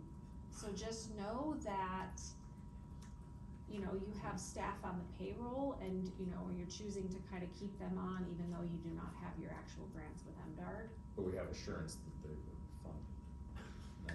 Theoretically, once the state of Michigan's budget is signed, you do. And when was that when did that get signed last year? Every year is so different, I can't remember. I mean, wanna approximately. say we signed it before the fiscal year turned over. I think I've only seen it linger a few days into October once. We didn't linger a long time last year, but I don't remember being like jammed up about it, or we didn't really, Mhm. wasn't like we were gonna carry. Well, We were gonna have, we had staff people that were gonna have, they were still doing their grants as if they had them. Right, well, Okay. because you've gotten the same grant from MDARD for Right, many, right. many years. I mean, Holly's been here 19-ish years, right? So, Mm-hmm. but it's still governmental accounting, so just knowing that your grant is not in hand and you've got people. So some districts, they don't like working off of that, they lay their staff off on October 1. I don't recommend that, so, I mean, hopefully you'll start hearing stuff Mhm. soon and they'll pass it. Yeah, I mean, if there's gonna be good. a huge change, we probably would be hearing grumblings about it, right? Yeah, I think the biggest grumbling that is kind of tucked into my partner report is that there's a freshwater fund, and that is the So- fees from the fertilizer and pesticide sales, right? So every time someone, purchases and applies, there's a fee that gets tucked into this freshwater fund and it accumulates. Every 5 years, that freshwater fund has to be reauthorized by the legislature. It sunsets at the end of this calendar year. So it needs to be reauthorized in order to keep, all of our CTAP technicians, all of our CTI technicians, and a whole lot of state employees continuing on, right? So it's a big deal every time it reauthorizes. This year, we were attempting to get our fertilizer and pesticide, fees increased because the program is no longer self-sufficient, self-funding. And I don't anticipate that to happen. So one thing that's kind of in here is that we will have to, once it's reauthorized, determine what our threshold is for all of our grants. And not all of our grants, I shouldn't say that because FAP is not a part of this, but you guys have 3 grants that are tucked into the freshwater fund. What percent of the funding comes from that freshwater fund? For Holly's program, it's 100%. For the sea ties that work for Mike, it's Mike's NRCS covers about 80% of those grants. MDR only covers about 20, 15 even, so not as much. Oh. So, I don't know, it's, to be determined on all of that. Pesticide government complex, I've never heard of that. Did I say that? I did. Oh, great. Like the military industrial complex. Oh, alright. The only other thing is that, if people don't know, Holly's special project is on hold, so she's not gonna be doing anything in October. That's been on hold for God knows how long, so, anyway. So what will she be doing in October? Pardon me? What will she do in October? This is what she's doing now, but she was gonna do a Gotcha. special project. I can't remember what it was for. It was a pilot Yeah, project, I yeah. think, wasn't it? Well, it was a couple of longer-term technicians who were asked to help the state develop and improve their database that all of the reporting goes into. So Right. every time she works with a farm, she's entering their contract information into this database, and they were asked to kind of help improve it, and they asked people who knew it very well to help assist MDARD. So Holly was one of the 2 technicians asked. And that was supposed to be that was supposed to be this fiscal year. Yeah, and it got Yeah. pushed off till summer, and then it got pushed off again, and it's, I think it will eventually happen. But not this fiscal year. Okay. No. Will be proposed, well, you don't know what the, alright, that's cool. Alright, thank you, Rachel. NRCS report. Yeah, so I've got my most current numbers here. So I think last we talked in June, I mentioned that our application numbers getting funded were a little bit down, and we had our fingers crossed that maybe some more funds would come in. We did see some more funds for our conservation stewardship program, so we tripled our original funding allocation for Gladstone Field Office there as far as numbers of applications. So we're happy to see that funding come in.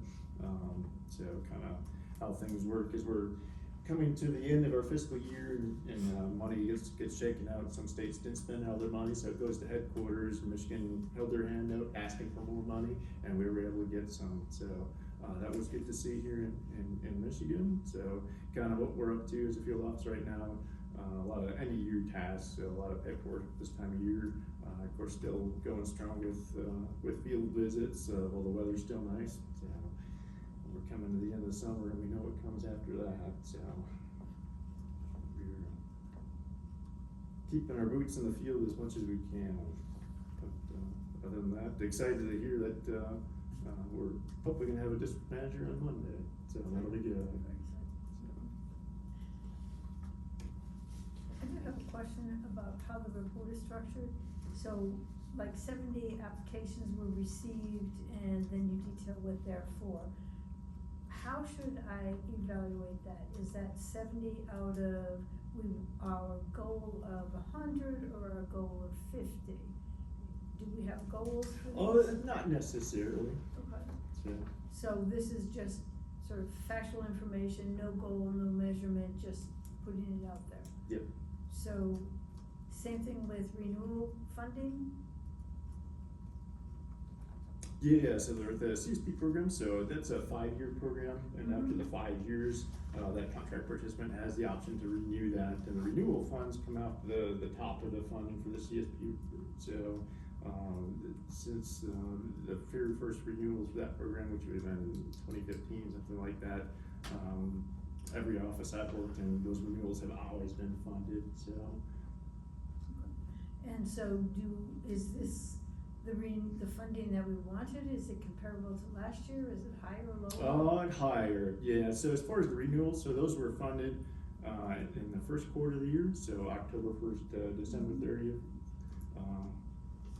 And then since then, there've been some changes, so the new administration came in, they paused some of our funding, so we had a bunch of funding as an agency, through the Inflation Reduction Act, which was, back when Biden was in. The new administration paused that funding to evaluate it. I don't know that we know the final outcome of that funding, but what I've heard is maybe they're gonna rebrand it and it'll show up, in 2026 at some time. So that's encouraging, that Yeah. funding's not gonna get swept away. So that's kinda. Branding is fun. Yeah, I just don't, when I'm looking at this, I just don't know if I should go, yay, I've got 2,318,000 in funding, or, oh man, I didn't get enough. Sure, So, sure. And as a state, so kind of how our agency is broken up, so we have field offices, so Gladstone Field Office covers Delta and Schoolcraft counties. Some field offices have multiple counties, some have just one county, but we've got, I think, 55 across the state. And then we've got a state office in East Lansing that kind of manages the NRCS stuff in Michigan. Every year, state puts together a series of maps that kind of indicates the different funds that each field office is allocated, and then the number of contracts, so essentially the number of landowners that we work with. I can get you those maps if that'd be helpful to kind of see where we're at as a. I'm not sure if it would be, but I'd be happy to look at it. Sure. Maps are always fun. Well, I'm relatively new to this, and I'm just trying to figure out, is this good news or bad news, or how is it, fit into the scheme, so thank you. Yeah, and definitely Yes, come in and ask us questions anytime, so. And, okay, I will do that. Yeah. Thank you for the invitation. Yeah, you bet. You may regret it. I doubt that. Hey, Mike, on the 12 CPS new applications that aren't funded in the 28 EQIP, what happens with those? So if we don't get those funded by September 30th, a letter will go to all those participants informing them that we weren't able to get their application funded in 2025. They'll have a few options. They can either cancel that application, they can, what we call defer that application to the 2026 program period, they can leave that application as is, or they can revalidate that application, maybe look at doing other projects to maybe increase that ranking score. So generally, the more things that a landowner focuses on as far as conservation projects on a property, the better that ranking score is.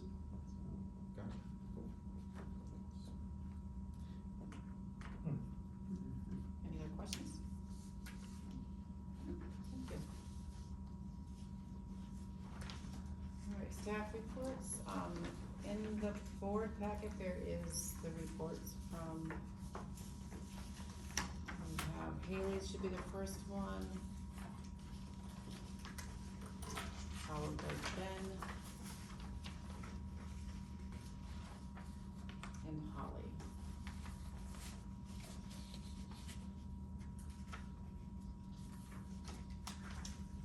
In regards to Holly, she will be, and Mike as well, will be working with the MSU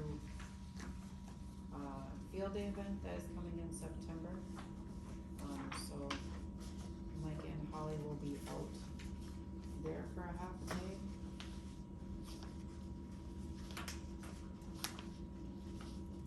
Ben's report is easy to look at, what his goal and progress to date and percent completed. The others are, I'm still trying to get my feet down.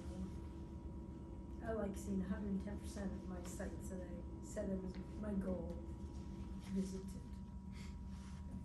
I don't- Kathy, if it helps, only Ben and Holly have to set goals for their grants and their Okay. programs. Haley does not. Is there a reason why Haley doesn't have to? Well, she's assisting NRCS with Farm Bill contracting, so Okay. she's just helping customers, so like, there's no reason to set goals, right? So she's just helping anyone who's coming into the office. Yeah, what if nobody comes into the office and she doesn't do anything, and it's,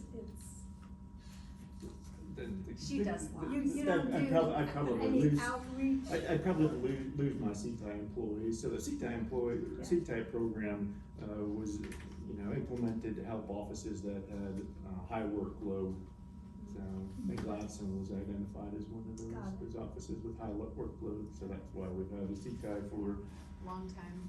longer, Since yeah. the program started, Delta has housed one, yeah, so we would move, the program is designed to, be placed where there's a need, and there's only 15 maybe across the state. And so if Gladstone wasn't busy, there wouldn't be a CTI. Got it. Then look at Ben's for a minute. He's got a QFP enrollment goal of 30, of which progress to date is only 80, and this is fiscal year, so he's almost done.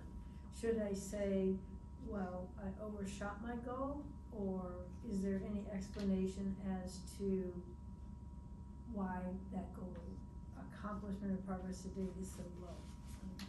I don't know these. 8 out of 30 doesn't look good, but 77 progress over 70 looks really good. So I don't know how to say, is he doing a great job, or did we make a bad goal? Does anybody know how that works? I'm gonna just say that this was Ben's first full year. So he was a new employee last year, where when he came on, he had to set goals with not knowing and not having any previous year's experience with the district and what goals could be attained. We're by. reasonable. Correct. Yeah. But that's a legitimate question, because I don't think any of us sitting here right now can actually articulate completely on what some of these operate, these goals for these. Yeah, and I think hearing the discussion really makes me feel better, because it's important to remember that the grants that you're getting from MDART are for you guys as a district. Like, you are the grant holder, so your obligation is to ensure that those deliverables and those grants are met.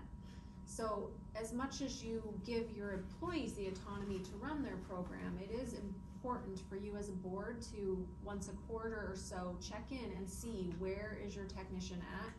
Are they excelling? Are they struggling? Because ultimately, if MDART doesn't see, outcomes from the grants, I will be here talking with you as a board, like, hey, we need to make sure that the numbers are getting up there, like, what do you need from us, how can we support you, how can we support your technicians? Every fall, Kathy, they have to have a goal setting meeting, we call it an advisory committee meeting, and that is to bring partners in and to have a conversation about the prior year's successes, challenges, and then try to figure out how to generate more customers, what you wanna do going forward, set goals, see if there's outreach events that you wanna do. It's really important that 1 or 2 members of the board are there and hearing it, and then you know through your staff reports what's happening in the field, where are you supposed to be, are you meeting your goals, etc. But yeah, I mean, with the new employee, you have to give them a few years to really understand and like make momentum. But it's good to hear it. I suggested, may I just throw this out along quite a while back, is that we actually have the person that's in charge of that come here and talk to us about what that program is. But it's just never what's his name, Scrum? Ben Schramm, well, I mean, Ben Schramm. these folks are in Lansing, I mean, coming up to your board meeting isn't practical, but I am here as the representative to talk about these programs. And, go ahead, Glenn. Well, there was concern that's been broached on numerous occasions that, we have these goals set up, but there are rationale for why these goals aren't met for these people that are signed up. And so I wanted him to come here and talk to us, even if it's on Zoom. What are you doing with these ones these people have been hanging on for 9-10 years without ever doing anything on their land and getting tax breaks? I got a real concern as a citizen about this. And so I really still wanna have this gentleman talk to us about this. And Ben would be more than happy to call in and have a conversation, but keep in mind that when a landowner enrolls in the Qualified Forest Program, they are required to have a forest management plan in place before they even enroll, like that's part of the application. And that forest management plan has to include a harvest. So they have to be scheduling to put timber into the market. Once they meet their deadline, they start getting letters. They get a letter, I think, 6 years prior to a harvest schedule, and then it's every year, reminders. They get years of a notice, and so if they make it to the point where they're about to breach their contract, they were not paying attention. So like, there is things that are happening on the Lansing side that these landowners, they are informed. So keep that in mind. If they're in that program, they know up front in their contract what they need to be doing, and it does require a harvest. No. It's just, to Glenn's point, and I understand everything you're saying, that if the goals are, if the progress to date is different than the goals that are set, having some kind of understanding as to why that's okay, or to reassess the goals mid-year. I mean, I don't have a problem with, this was my first year, and I set up 50 to do this, and now that I understand how all this works, I'm really only gonna get 30 or 20, then we should adjust the goals. Last year's goals and last year's numbers would be very helpful in here, because then you can see, last year they had 50, so I thought 50 was a good number, and now I only have 20. It's just sort of, it helps me be a better, provide better governance, because I don't know what's reasonable or not reasonable, and to your point, they're getting lots of notices, so the answer could be, and maybe there should be just, the reason this goal is this way, is because the landowners are not, coming in and scheduling their, harvest or the progress, They're not necessarily the program runners, the manager of the program, deficiencies by any means, okay? It's not about that, it's just understanding, should, go back to what I said to Mike, should I be happy with this report, or should I say, maybe you need to try a little harder? I don't know the answer. I'm to happy that. we actually have a report, Well- because Yeah. I went to step meetings for one, like yes. a year, and I never saw anything on paper ever. Can I just point this out, from a citizen's perspective though, would like, what is his name again, I'm sorry? Ben- I've talked to him actually, and on a phone, things that, I'm curious about what they're going to do, because right now the situation for timber is vastly different than it was 10, 15 years ago. Okay. They can't do some of these harvests, financially, they can't do them. So, do we want someone to go out there and get all these people signed up if you're not gonna be able to, and they have a manager come in? See, cause you might have been able to cut 10 acres 5 years ago, but now you need 70 acres to cut Wow. to make it equitable. Okay. So To make this it is the stuff feasible I, or equitable? huh? To make it work, or to Make it worthwhile to bring $1 million of equipment in. Gotcha. Right. And this is what I'm interested in, because everyone's, you keep signing them up, and wait a minute, what's the long game here? Yeah. Yeah, so And I I'm, think as a board member and a citizen, that those are Yeah, valid. yeah, And I'm just,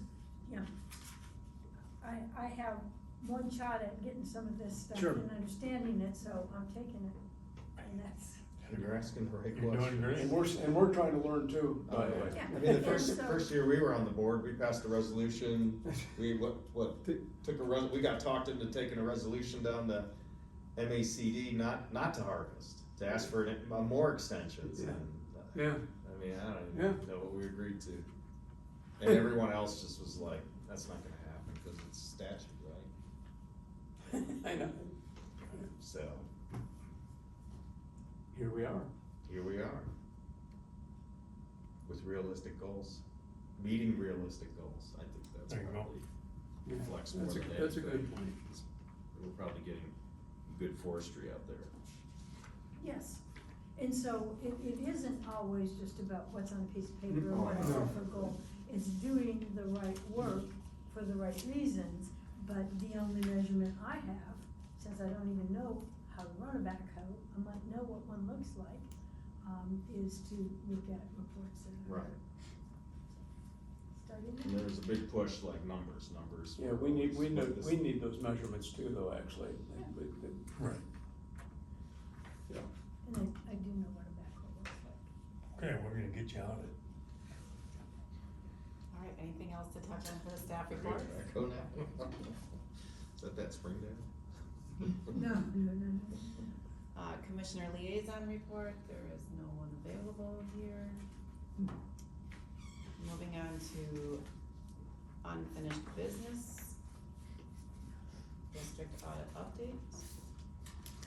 Got some bound copies, but Kathy and I had a conference call today with Eric to go over the questions that she shared during the treasurer's Mhm. report. So, we'll distribute these, but Eric said he was gonna take a couple days to think over what was shared to find out What the questions? if the issues with the accrued vacation time and the settlement are sort of square, right? Yep. So. Sure. So you're gonna hang on to them, is what you're No, saying? just pass I them can out. just I can pass them out. You All right. should. But understand it's not, Yeah. not quite. Thank It you. could be. Could be. But it could, right, but it could be. Thanks for doing this with them and Yeah. following up. Appreciate it. A lot of work here, You can just say, right, a lot of Johnson, reading. ready? yeah, thanks. Okay, thank you. It was arduous. Joe put a lot of Oh, for effort in sure. it. That's a popular word. Arduous, yeah. That's why I used it. And if you look at page 7, just briefly for something.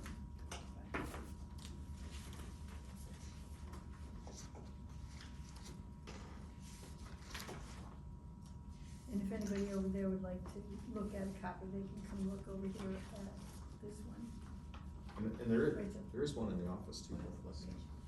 That the. If you want one, I can easily scan it. Actually, I probably, when it's all done, I'll scan it and The land feature it on our website. and the building For sure. and the vehicles and the machinery and equipment.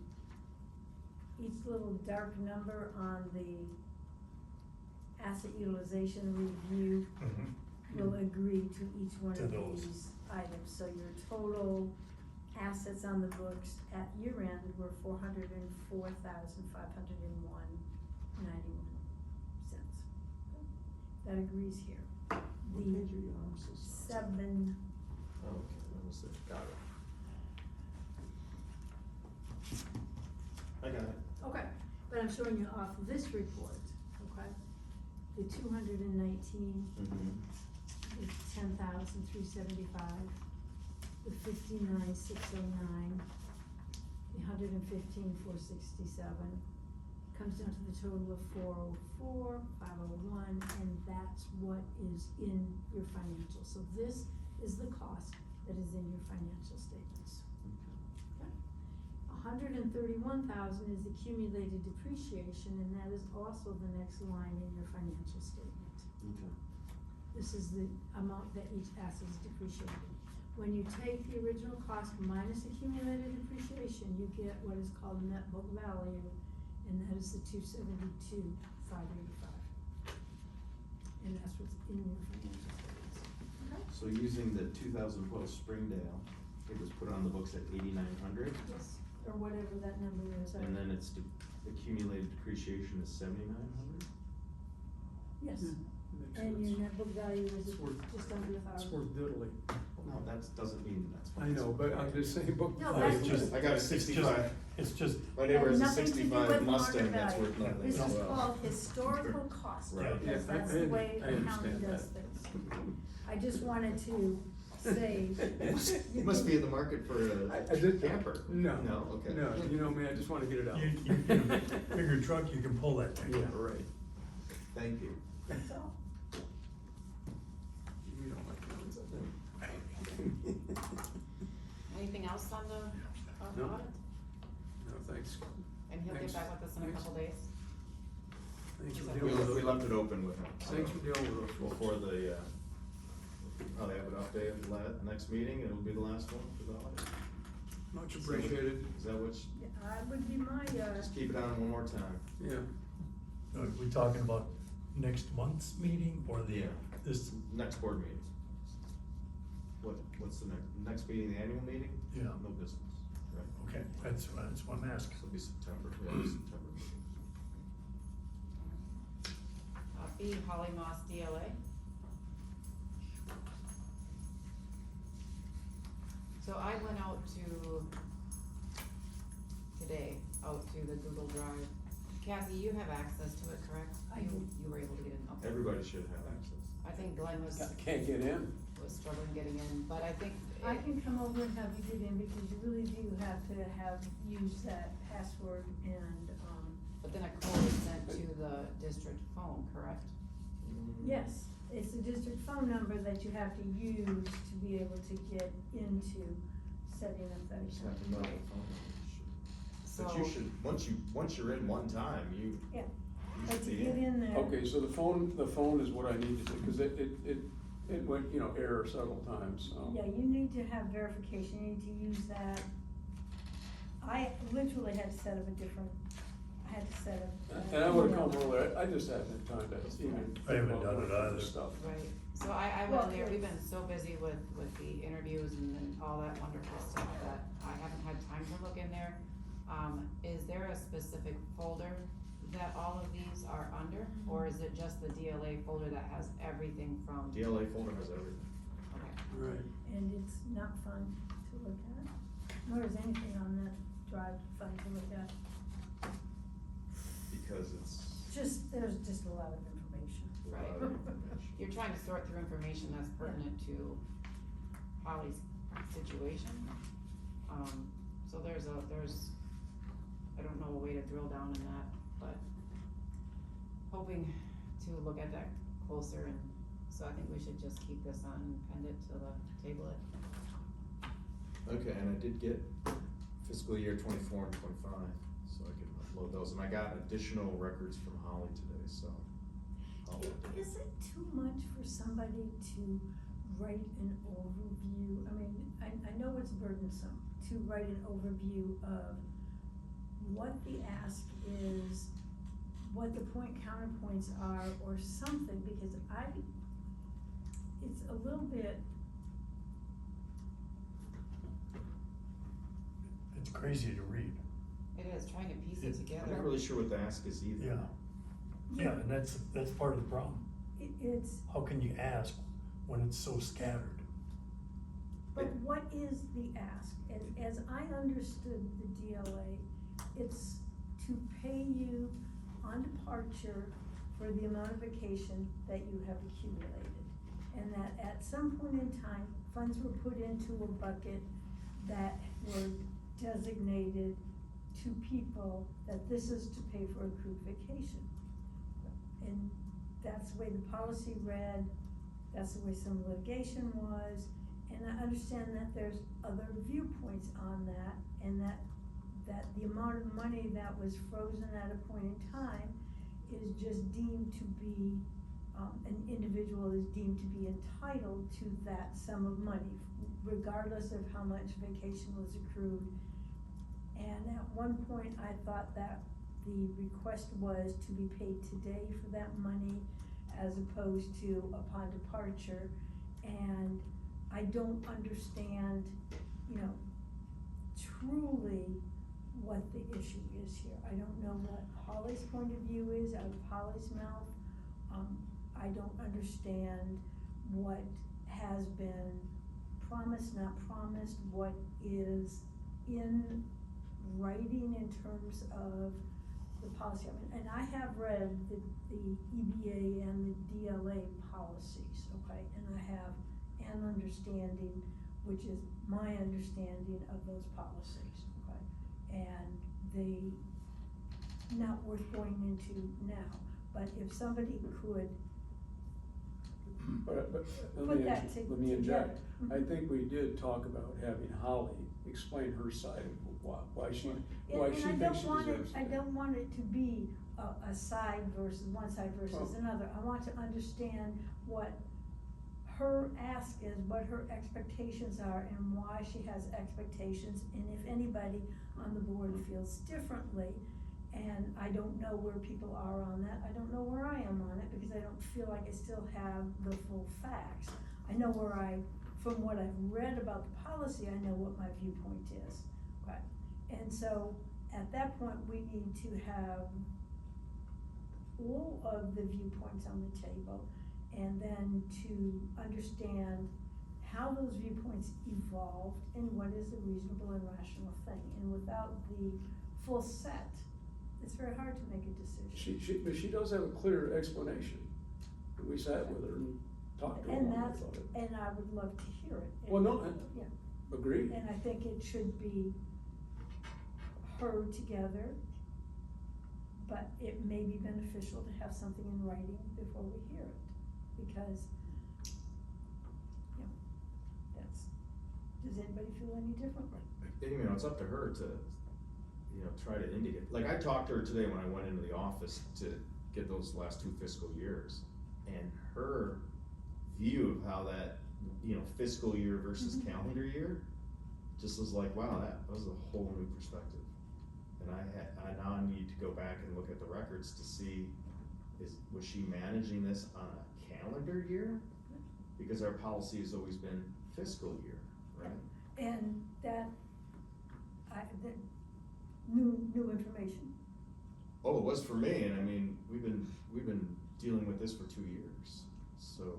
And I don't feel, your question was, is she wanting it now, or that was a question that you just asked. To my knowledge, she's not saying, I want this now. She's saying, I want direction for the future on this. I want an answer for the future. Resolution. Correct, which I and- respect that, you know, and 100%. she is not saying that she wants this done tomorrow or next month. She understands that with, not having the manager, not in coming into our fiscal and our budget, that, you know, this is not gonna get resolved anytime soon, because our priorities are on those key items, budget and audit and manager, but she wants a resolution, she wants an answer, she wants to know. And I think she should have it. I do And too. I 100% Oh, yeah. believe that that should be a priority to settle that. Because if you have an employee who has a different point of view than a board may have, or even certain people on board versus other people, that is unsettling, and it does not create a good work environment, okay? I don't wanna be everybody's best friend, but I don't wanna hang people out, okay? And so I think that making sure we fully understand and are answering the right questions and can come to a compatible conclusion on this is an important thing to do. Well, yeah, to reiterate your statement from the last board meeting, I agree wholeheartedly. We need to be fair, whatever fairness means in this And situation. it may not be 100% the policy, and it may not be 100% what somebody was told or what they believe. Right. okay? Exactly. Generally, fair means everybody's unhappy. That's Yeah. just fair. Pretty much. But, and honestly, I don't have enough current information, and what I have read is, written documentation of stuff, okay? Mhm. And that's enough, and we can pick it back up after, you know, another meeting or two, when the budget gets done, but. I appreciate the overview, but the point is, you're talking about how this, articulating that too, in an overview by Mhm. someone could be difficult as well, I'm sure. I don't know how to get there, because I didn't know, you either have a long discussion, a very long discussion, and people conclude after that discussion, or you write something down and that gets debated. It's somehow the act of writing something down sometimes crystallizes or gels it for people. That's a And good there's point. material in there that does discuss it. There is, yes. There's a lot of material in there. I mean, some guidance on which one discusses specific stuff would be great. And Joe, I think you are probably the most literate of what's in there. And I like Adrian's point of printing out or indicating how to find, or emailing it separately to the board members, what you think the 5 pieces of documentation. And Yeah, well, I mean, I just got 2 of them today. I mean, it's complicated. I mean, we're It's talking about goes on something and that on happened in and on. 2006 and it's been carried through to 2025. And you're looking, but you got some more time stuff today, and is that going to be the most relevant piece? Well, it depends on what we agree a DLA is, or was. We don't have it. Or what the question is and what the ask is. Right. But I mean, the DLA was for certain accrued benefits, but we've been told it's also for, you know, one time for bonuses or retirement or for healthcare. And I mean, we have really good information of what happened. It just has to be, I guess, expressed. But it's a two-way street, so I mean, it'd be. And I agree that And, it's you know, it was a two-way eye-opening street, today because- just to have 10 minutes or, you know, to talk with Holly of like, you know, why were you carrying over beyond what the policy? And she goes, no, that's why I always used up my vacation at the end of the calendar year. And I'm like, but the DLA was always on a fiscal year. Ding dong, yeah. She goes, no, it was on a calendar year. And I I'm like, don't okay, maybe it remember was. if Yeah. it was explicit one way, personnel policies may be, I don't know, I have to read it again. Oh, I think at one point it did change over, so, I mean, I just wanna make sure that she gets all the benefits that she earned through time. And I think we have enough information to make sure that happens, and maybe it's just a matter of just sitting down and saying, here was the policies, but this is what actually happened, Right. and you're whole, or you're down 50 hours, you're missing 100 hours that you had to sacrifice because of poor decision-making or explanation. But I think we have to also respect that there's gonna be, sounds like there's gonna be still a gray area if they threw things in a bag, you know. I don't know. Well, that gray area is part of a criminal investigation, so I think whatever we do, we shouldn't, make decisions that are inconsistent with our legal obligations. That may, you know, that may be saying like, we acknowledge that you were told the wrong thing and you were, you know, there's a mistake here, but it needs to be consistent, like, what is it for? It's for accrued vacation. There's really very little question about that, so did she get all the accrued benefits that she's entitled to?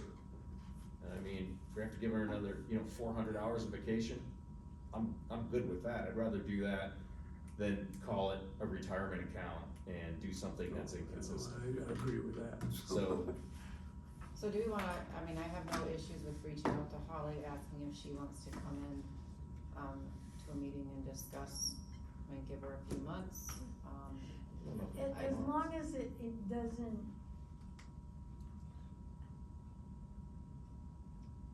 Yes, I want to hear from Holly, okay, but I also don't wanna put her in the hot seat. Yeah, and that's everybody right. absolutely not. Pelts at her, so I just really want to, hear what that is. You might be She right, kept though. very meticulous records. Right. I mean, that's the benefit to her. We have really good records of what actually happened over time versus what everyone's been told. Sure. Yeah. No, I agree. And And if so she it could come in should, and just present her records, I mean, it's not like we well, have. I already have all the records and all records she doesn't even have. Well, But I mean, she could present her records and, explain to us how it was presented to her. Yes, we all have the records, but how was it presented to Holly? Well, I wanted to do that from go, but I've never had that opportunity because no, it turned but into I agree something with, different. that would be, no matter what you do, coming in there is a hot seat, no matter what you do, I agree that sit down, Holly, I mean, she's an articulate person, put it down, something down in writing, bullets, whatever you wanna do, get it into a statement of what you believe was the process that was followed, at least so we have a statement, and she can then come in if you want to, but I wholeheartedly agree with her, just, pulling something together, on what she thought. Oh, I'd like to hear what she thought. Yeah. I mean, I got part of it today and now I have to go back and look at it with a different lens, cause, Yeah, it's really sad, but. yeah, it's really sad. It's how very long sad. it's been out. And didn't mean to make that longer than. No, it's all right, cause it's critical for us.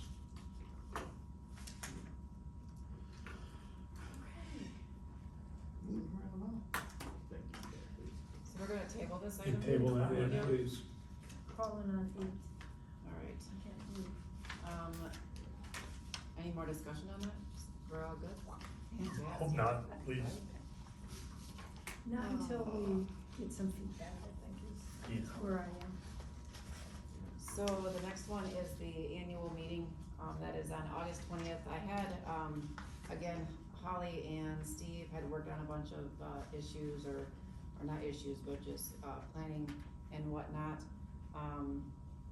So the annual meeting from 3 to 6 at Pioneer Trail Park, the Rustic Pavilion. The voting will be from 3 until 5. There will be a table or two set up for the district and partner program material for people to grab while they're there.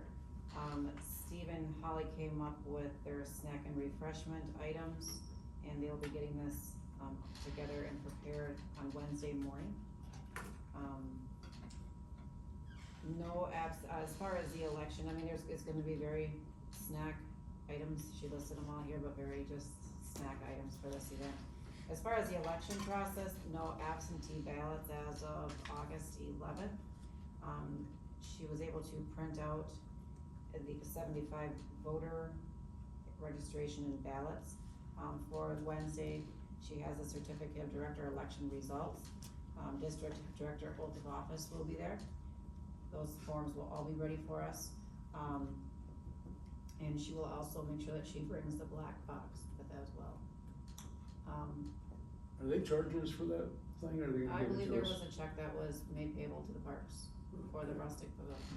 I don't believe that there was a, the fee, what do you call that, like a Deposit. deposit, I don't believe that there was a deposit, but there was a fee for renting that pavilion. I have reached out to Nate and, Ashley, to be our election officials for counting, and they both agreed to do that for us. Ashley is the manager of the Schoolcraft, but she's also a Delta resident, so. So we have secured those two. They will be bringing, Holly will make sure that she has the sound system there, for Jesse Randall's talk that he will give at 5 o'clock.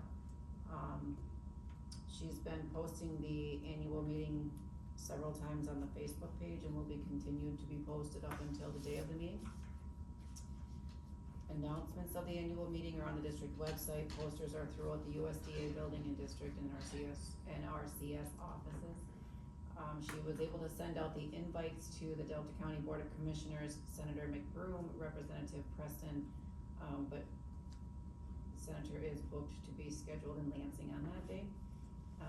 Also the Hannibal Environmental Services, Mike Schuster, and the Tribal Council. So if there's anybody else that we would like to extend an invitation out to, please email Holly and let her know. But it seems like we've got a really good handle on this, and, we've done a lot of work to get it pulled together, so it's gonna be great. Cool. Well done. I just have one question for Rachel. Do we have to do new oath of office? Cause all 3 candidates? Yep. They need a new Yep, one? those terms are up. Yeah, and Kathy was appointed, so Yeah. her oath of office has to be done too. Yep, everyone. Okay.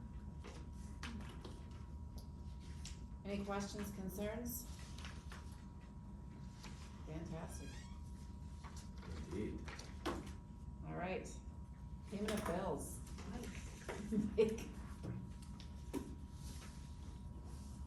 Unless we're changing our, procedure, I just wanted to get across that we only authorize payment of bills once a month at our meeting. And, there are rare occasions when something gets bumped up in, payroll, that we might have to go to the office and sign a check in between times. Okay. I think all of our bills are set up, more or less, to be monthly. Is that correct? Automatic payment. No, I'm just talking about our vendors. I believe Everyone- so, yep. Everyone more or less knows that we're a monthly, system. So, having reviewed the few checks that we need to sign, I move that we, pay our bills.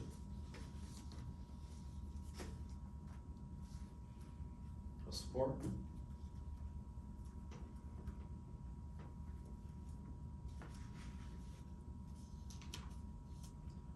Just one more, hang on a second. You want a roll call on that, Discussion. discussion? Discussion, anybody? Any questions?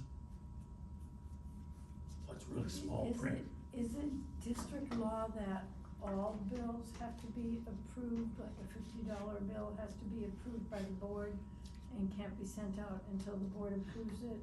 Or is it possible to just have bills over a specific amount so that you can pay a smaller bill sooner? That's, I don't know that we've ever had that conversation, but in the case of some transactions, we have a credit card. Or Glenn has it. You got my credit card?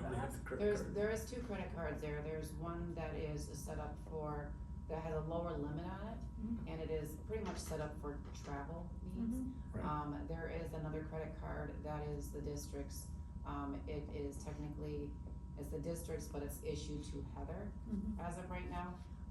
That one is remaining with Heather because it is tied to her, so once. And now Taylor, right? And now it'll be once Taylor's onboarded, we can get her onto the accounts, then Heather's will need to be stopped. To my knowledge, any bills that are on auto pay with that card that is something that Taylor's gonna have to do, is to transition those auto pays in Right. with her card once.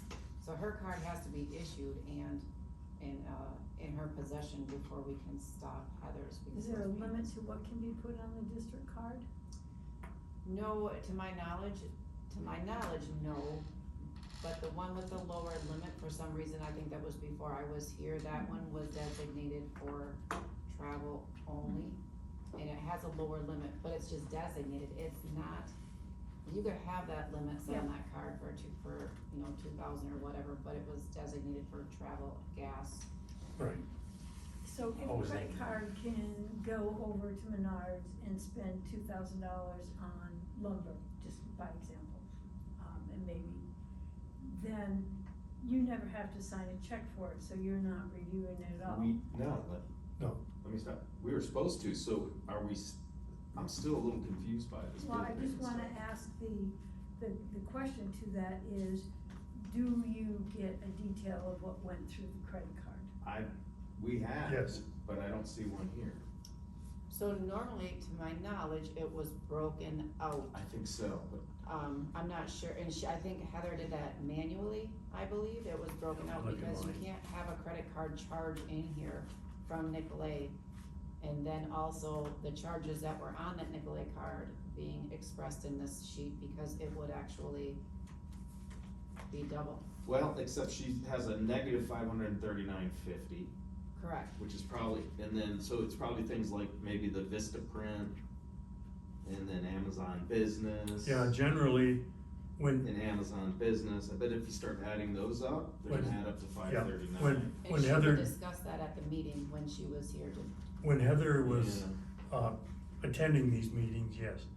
She made notes on my treasury report, Did you get that this time, or no? no. And then, just the highlights of, the Menards bills added up to such and such. But for example, Sure. and the minus in front of the payment for the audit extension, okay? That has a minus, so the minus 539 is probably the actual check to pay the credit. Oh, Same thing with There the were- initial audit, minus 5,000. 5,000. Yes, Okay, so the minuses are probably your Those are- checks. The plus ones oh, that's weird. are probably the opposite way, So as long as we're looking at the detail that goes to the credit card, I'm fine, but, yeah. But we're not, this month we don't have. Well, I don't know if Gladstone Mart plus these other things equal what's on the credit card, like I would speculate the minuses are the checks and that the pluses are the detail for something, but I'm not about to get a calculator out and validate, I do believe that's how it just, So the only thing we're not saying here is what's on the credit card. no, you are Oh, we seeing. You are seeing the top one for the $539.50, that is the credit card payment. Right, but what did we actually Go spend? down and 500? look at something like Vista Print on 722 for $338. Oh, so It this- has so no Vistaprint minus was- on it. Oh, so this So is I'm what I said, guessing- but I'm just, instead of negative, it's positive, Correct. alright, so I'm just like flipped, got it. You said it, not me. That's okay, that's what it was. And. how But does- I don't know that, and I'm not gonna sit here and add them. No. But that is something that should have more clarity in the bill payment process.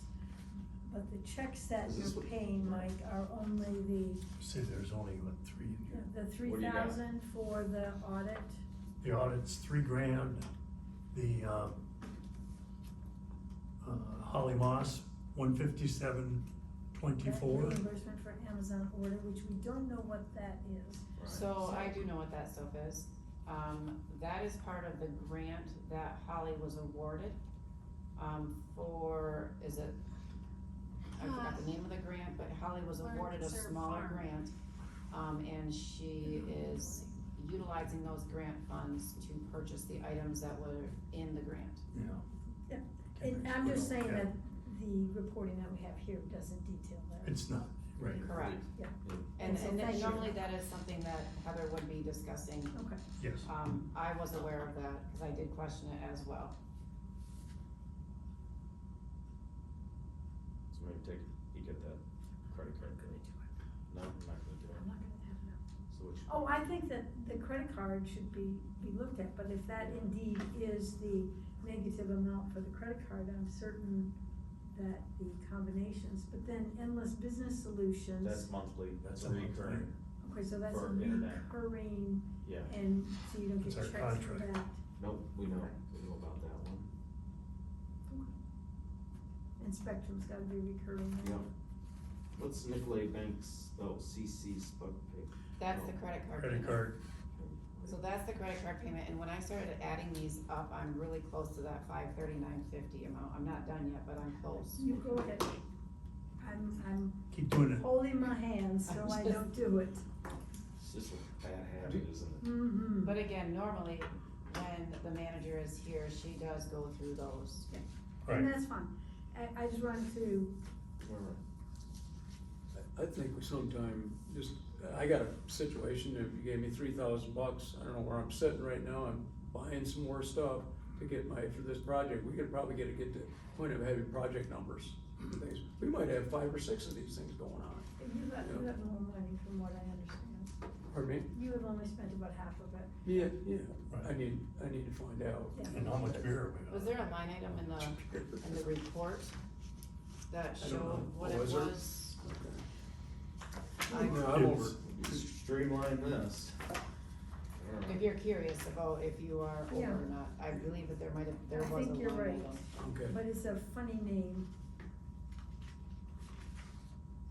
But I don't have the records. That's what I'm saying, I can't. Community No, no, Gardens. it's in this one. Is it in the, I don't have that. it's at page 7 of 8, is it the Community Gardens or? Starts, yeah. Distributions, We spent more than $10. $277. Oh, I'm over 2,000. 2017. Sounds good, good, I'm not gonna worry then. Yeah, It's I'm not- on the wrong line, you're exactly Somebody, yeah, correct. somebody's doing it. It's not normally how I personally would Yeah, have done this in my projects, but you have that in your packet, don't you? okay. But that's Yes. a good point In the though, Glenn, treasury. to be able to, Well, if you had a lot of things going on. Right. You want it tied to something. Yeah, right now, this is, Okay. it's okay, the 880 reports, dash. the reports that get submitted for each grant does each grant, but special projects do not, and that should be easy enough to do. And I believe Heather last meeting gave us your number, but it was less than the 2,000. She handed out a sheet of paper that had it. Yeah. But for grants that are not Yeah. like FAP and Right. CI, All right, good. that can be done. Okay.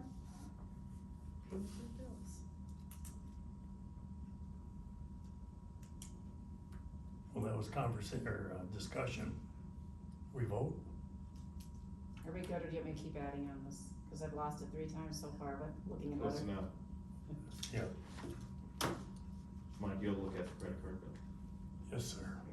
All right. I trust you. Okay, so we have a motion, any further discussion on the payment of bills? No, Okay, so we have a motion right now from Zagorski to pay the bills that were presented to us. I'll second it. Kaplan already seconded. Oh, we did? Yeah. Yes, Like hours ago. we're going to do a roll. right around 7 o'clock. Yeah, we're all fading fast. Is that for the end of the meeting? Kaplan, Yes. Mason, Yes. Zagorski, Yes. Vandewater, Yes. St. Vincent, yes, motion passed. Alright, let's do the rest of the stuff. Yeah. All right. Yeah. Scott Strikert, I received a text message from him. He is the person that has, I believe, rented or leased the property. Lease the property. Through the years, he is interested in doing it again. Let me just get to the message from him. He is interested in renting the district property for the hunting season starting in September or October till January. How Well, much- quick, Well, it's not the whole property, it'd only be. No, it's the same property that was in the lease as he did last That year. was So on- it's gonna start September. On the which one of the east three side of houses? the river or something? Yeah, east side of the river. What was he leasing for? 25, I think. I don't have access to Three. the lease agreement or what it was leased Yeah. for. Yeah, It is income to us, I mean, to Right. my knowledge. I'd have to go back and They look, have- but it was what, I think you're right, 2,500, We should probably, pull up but the let's lease. look it up. Can we do it next month? Yes. Yeah, let's do it. Pay for it. Table it? Yeah, I think so. Well, if we don't have the last year's lease, Tell them, go ahead and, just say we'll pull the we'll lease and review. pull the lease on it. And the only pertinent thing, if you're looking at that The lease. land cabin rental lease, is that what I this don't- is? Yeah, That's 1,500 in the budget, and that's what it was in actual. 15 sounds a little low.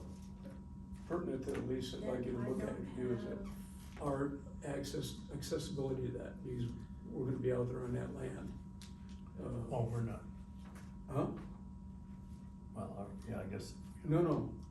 On the No, other Bob- side of the river. no, Oshbacher, we're doing assessments of all the land out there. Gotcha.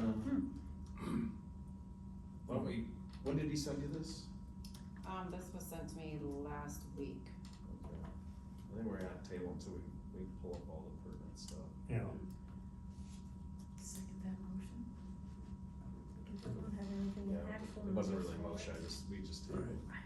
Okay, cool. Basically, that's. So we're gonna table this until the lease can be pulled for the next meeting? Yeah, so we can review. And we should find where the actual amount is in the current financials, because I don't spot it. Yeah. There should be something in that lease document that shows what he paid. Alright, Right. let's move on to that fiscal year 26 budget. Kathy? Yes, Heather put together the budget and we went through it. It is,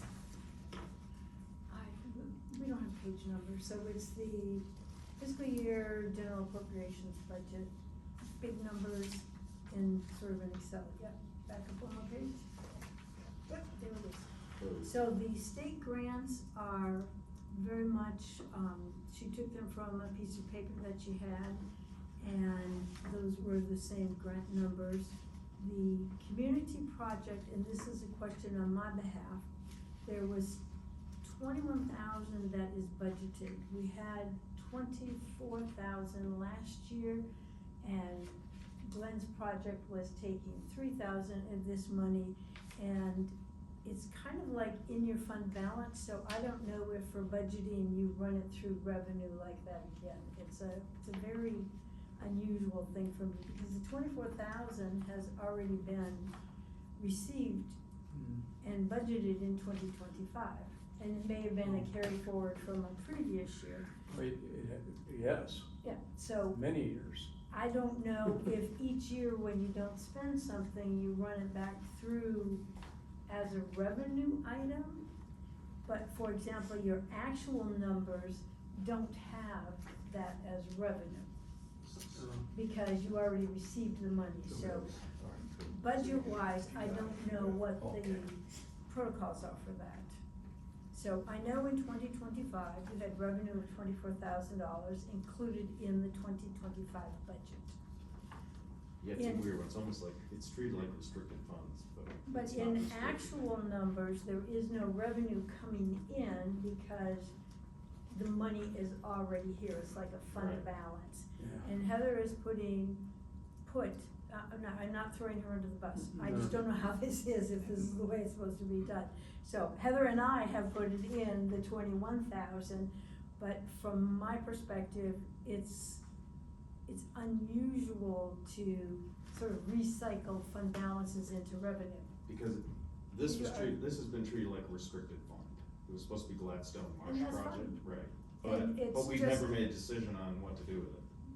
And you're not going to get any money for it, Right. so I'm not certain it should be included as revenue. I agree. However, if you're going to budget expenses Right. out of it, you're going to show a budget going in the hole because you don't have any revenue, but you've got money to spend, so you can Right. spend those expenses.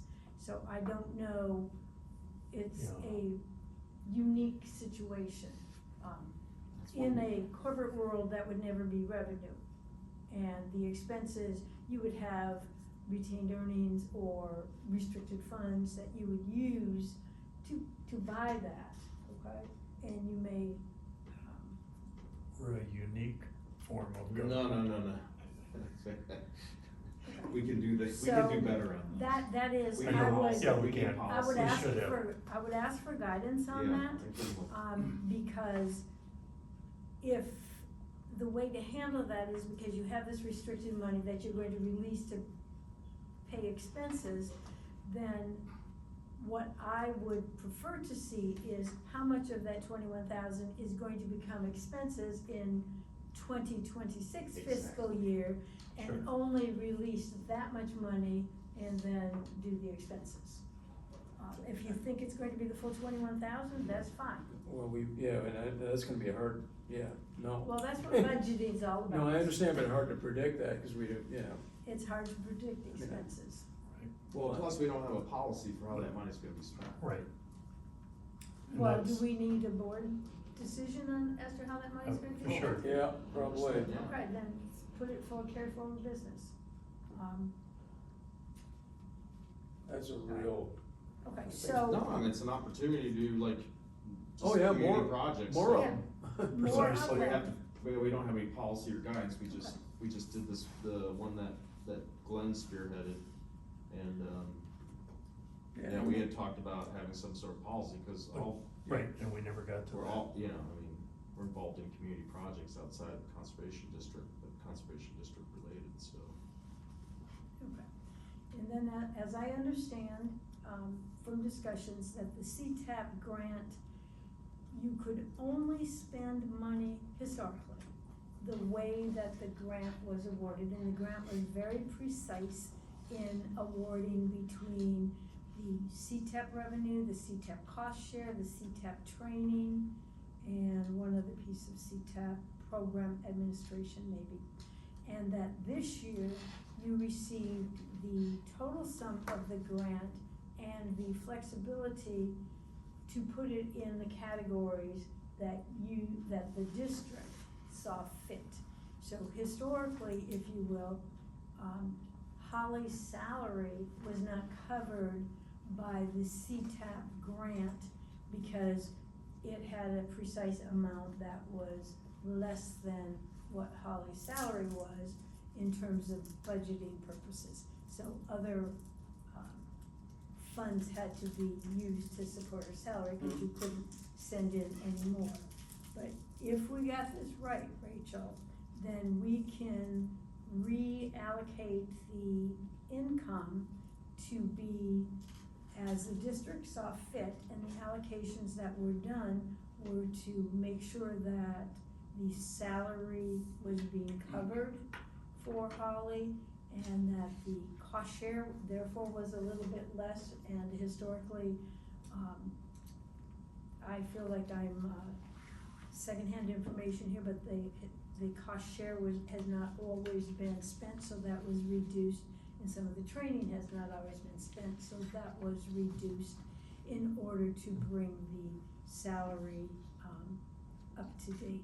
And salary, or just the CTAP main grant, would include that healthcare stipend as well, so that would come out of there.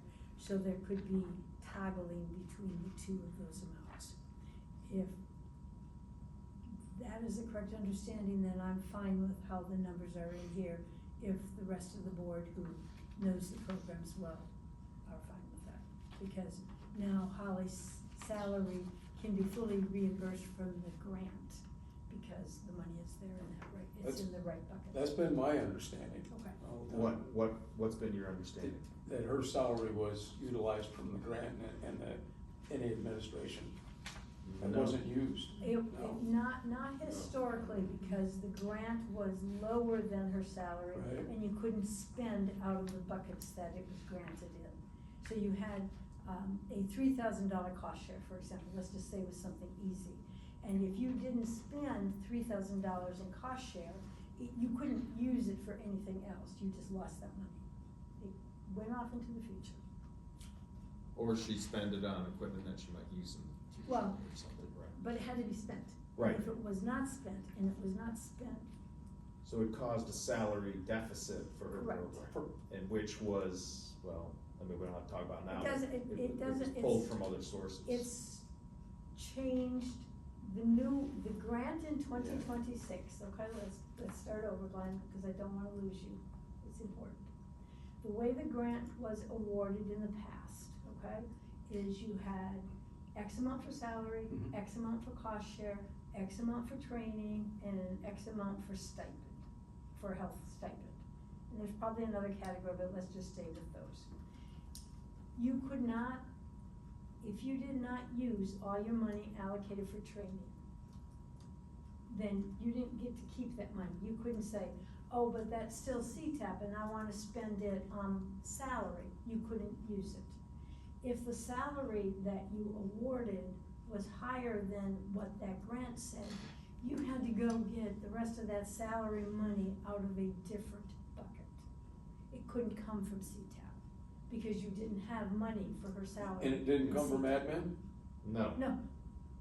It came from, it came from funds. parks. I don't know It where came it from came from, I parks. can't tell you where it came from. It came from other sources of funds. Okay, it did not come from the CTAP grant. And look at the nod I'm getting over here in the back, Bingo, yeah. okay? This year, they said, we're not going to limit how you bucket the CTAP grant. Right. Fiscal year 2026, not 2025. And so therefore, the numbers that are in the fiscal year 2026 budget are adjusted so that they will meet the salary numbers, that they will, and therefore, certain things are reduced, like the cost share is reduced and the training is reduced. If Holly needs to have training that's going to be more than $1,100, we will have to fund that from a different source. Historically, she has not spent that much on training, and so therefore, that should not be an issue. But if the training is important, certainly the district can pay for more training. It's not like she can't have any more, it just isn't gonna come out of that CTAP grant. Okay? Yeah, I do understand that. Okay. So it was under the guise of, admin though for those. Under the No, gun. No, it no, was admin was never- always kept separate. Well, that's where the bonuses. well, No, that's not where the bonuses came from. The bonuses came from the parks. Holly's salary was not covered Right. by the grant in full. Okay? That's where that money came from and how it was paid, or anything else that was paid, was not coming out of the CTAP grant. The CTAP grant had a specific amount of money that it was limited to. But I think you could change between the two categories about $1,000, right? Without going back and asking for a The waiver. grant said with board approval, you could take all of your admin money and give it to Oh, the commission. right, but the board never did that. Right, The board kept that admin. okay. So that is a very good thing for the way that this is set Oh, up, very because good. now, everything is fully covered. So that is the only thing with respect to operations and grants that is noteworthy. The community project we already spoke about. There were small amounts put in, services rendered, use and administration fees, and, that's just because there were some actual amounts there. To me, in budgeting, we probably should just eliminate them, and I'm gonna propose, eliminating them. The tree sale income, okay?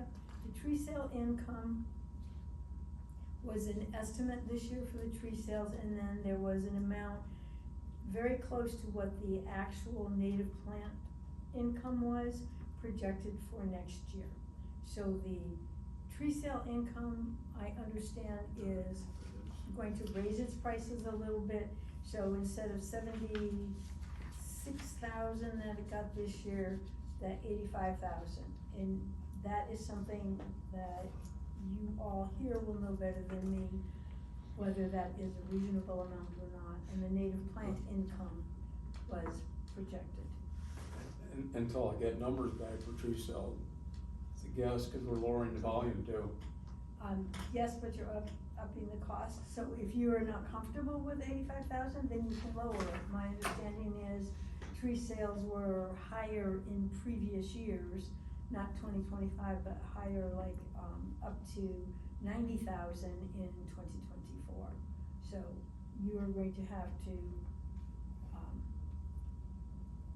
and a budget is just a budget, Glenn, okay? You either make it or you What's don't make it. native plant It's- income, I don't, what's that? Your native plant income for your spring sales was $5,063. Oh, I know what I know what you're talking Okay. about now, we just. And this year it is projected to stay constant at 5,100. Okay, it's not science, it's a spit in the dark. but Yeah, I it's not understand, cause we don't even know, unreasonable. we haven't even talked about doing that again, so. Are you going, if you're not going to do it again, then let's take it out. I don't know, I can't make these decisions. How much money do we make on it? I'd have to look at expenses separately, but, I would imagine. I mean, the I- districts are doing it and it's working for them, so I would think we would want to do the same. They certainly make it easy for us. Well, I understand that, but it requires a lot of input on labor, and that's the thing I keep getting back to, is labor is important, volunteers are important. And, you know, when I have someone as close to me is going down and spend their entire day doing these kind of things, Mhm. and they say, well, you know, I don't know if I'm gonna do this every year, cause find more people, you know? And And the it's district can it's advertise for difficult. more people, It's- we can get associate directors to help with these. I don't disagree, but having dealing with volunteers since I've lived up here, it's still difficult to get a number of people necessary, I'm just saying. So we haven't discussed whether we really wanna do that again. This is the time, because this is the budget, if you don't wanna Well- do it, we'll make it 0. I wouldn't make it 0. No, I wouldn't, I'm not saying that, I'm just pointing out. 0 there? Put it in. When do we have to approve this budget? Next month. Next month. Okay. And, you know, there's lots of ways to get volunteers.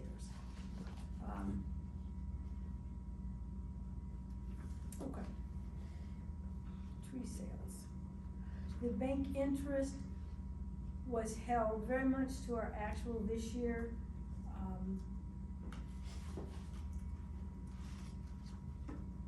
I don't think it should be any higher because I think interest rates are gonna go down, so this is a reasonable projection. Of course, then if the interest rates go to zero, then we should really lower this number. But, and I don't know what they're gonna Economists, do. yeah. I We don't don't know. know what they're No, gonna they're do. gonna get to zero. And then this is where I'm asking if this was the land cabin rental lease and Probably. air lease.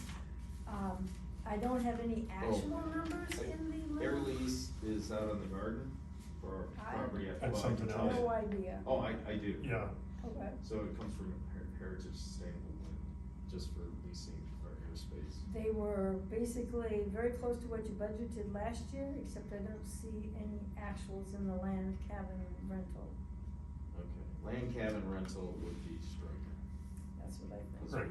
We don't. And I think he's probably in the actual or recorded in the wrong place. Okay. Alright. What else is interesting? Okay, expenses then are just a matter of taking the amount of revenue that was being supported and bringing it back into the various grants for the second portion. The district manager's wages, Heather was advised to keep them at 65,000, so we may want to move that to be 62,000 now, or, because it probably won't be 65 for all of 2026. And we can amend the budget. You can, but I would rather get closer to. No, I'm just saying, that's the, That's the next thing we have. that's to the do. process. And then, I believe your program support specialist for the 15,000 was the estimate for, what's his name? Steve. Yeah. And if Steve is going to be so excited about working and want to spend more hours than what she was estimating here, then I suggest that gets increased as well. I don't know what Steve's, timeframe is. I think in our last budget for this, she had budgeted like 45, 45. Right. because we thought there'd be a need for full-time. And this is not full-time. Correct, this is not full-time. Budgeting 15, How about half of 45? 20. that's what I'm kinda thinking, I mean, you know, there's enough, This was just a shot in the dark, and at that point, you know, how much certainty was Steve and how much was he gonna wanna do? But I can tell you it was 45 in fiscal year 25. General liability insurance, she put a budget in for $4,000, which seems higher than what we've paid this year so far, but I don't know what the general liability is. What it is? No, I know what general liability insurance is. That's where I spent all my career. I don't know if 4,000 is a good number or if 1,600, which is what's been incurred to date. So I don't know if you pay an annual bill for your general liability, if you pay quarterly, you Yeah, it's know. under Fisher, however, Okay. we could look and see. I would appreciate somebody checking what that full amount is. The next number that is relevant is the, that account 718004 federal employer federal taxes of 39,000. That should still be 7.65% of my wages. And 39,000, this is where the actual amount was 41,000 that we looked at in the report. Right. I've got no imagination to come up with that. I fall short. Just can't come up. Fall short. Okay. But the 941 is employer and employee amount, it's the calculation, including sales tax, of what you send cash-wise to the government. But the only portion of that becomes expense on your books is the employer, Social Security and Medicare. They're referred to typically as FICA. FICA. Mhm. So that we already noted has to be under investigation before we come back to the board. The rest of these are, you know, accounting services, QuickBooks, IT, and they were mostly based on, contracts in place today. The cell phone for the last, no, it's not your last item, No. was brought down to like $500 compared to past budgets and current expenses, because apparently we got ourselves a government deal, Good one. a good Correct. one. Whoever did that, bravo, bravo. That was Heather. Heather, Good job. And then, transportation, lodging, meals, Oh. they're trending a little bit higher than last year's or actuals. They can be tinkered with if you want to, but community promotion has got 2,000 budgeted out. If budgeting out wants more than $2,000, then they can still be granted more than 2,000. That's coming out of the 21,000. That's carried forward.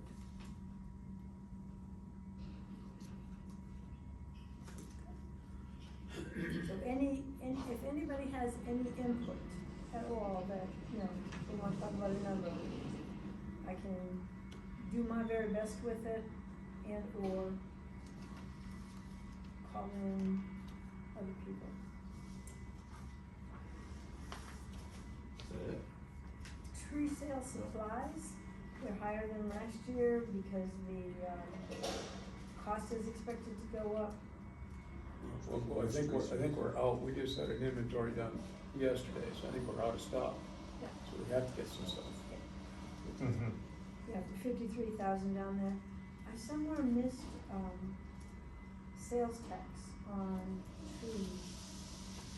Was it sales Michigan tax or sales- was the oh. nursery No, certificate? Michigan sales tax. That was way back up. Yeah, I think so. It's like 4,000 or 6,000, or 6,000. 6,000 Oh, sounds right, about eight right. right there. 804. 804 on. 6,000. I actually. And that's just based on the revenue number, because you pay 6% sales tax. Right, you skip. That's it. One thing we don't have that I think we should add is board member expenses.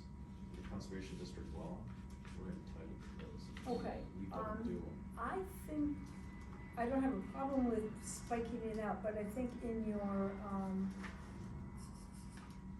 you just talked about transportation, lodging, meals. That travel expenses is where our board could go. If you want to specifically designate board Well, expenses, we have board member stipend, correct. but we don't have, oh, you're talking about, well, we've never This talked. is the monthly, and I didn't know that, I learned that I get paid $40 for every meeting I go to. So, and that's $40 times 12 times 5 members. And I think, does that include special meetings now too? I think it does. I think it's supposed to, yeah. But we're also entitled to expenses, but we've never discussed that. We just kind of inherited the stipend, Okay. but not anything with board member expenses.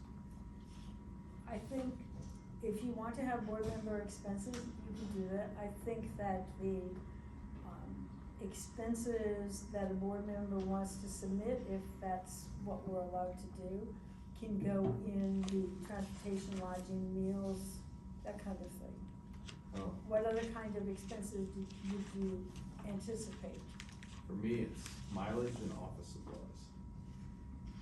Do all board members, is it agreed that board members get paid for office supplies? No, we haven't done that yet. We haven't. Oh, I can't budget something that's not authorized. Well, we would, this would be the point This to would be here. incorporate it and authorize it, have that discussion. Okay.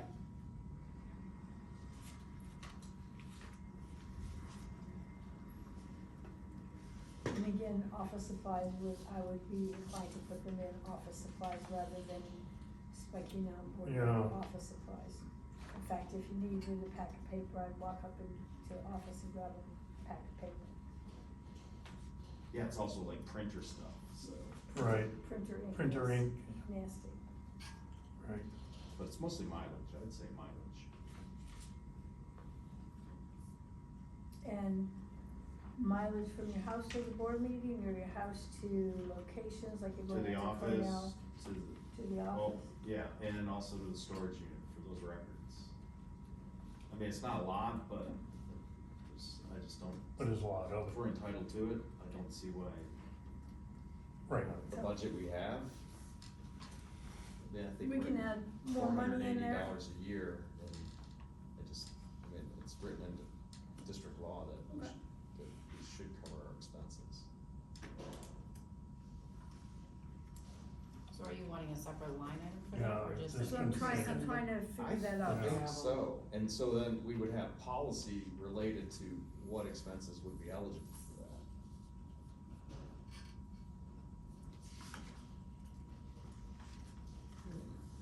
Yeah, I don't mind having policy as to what's eligible, I don't mind submitting expenses and getting reimbursed for things that are righteously incurred in the interests of the district.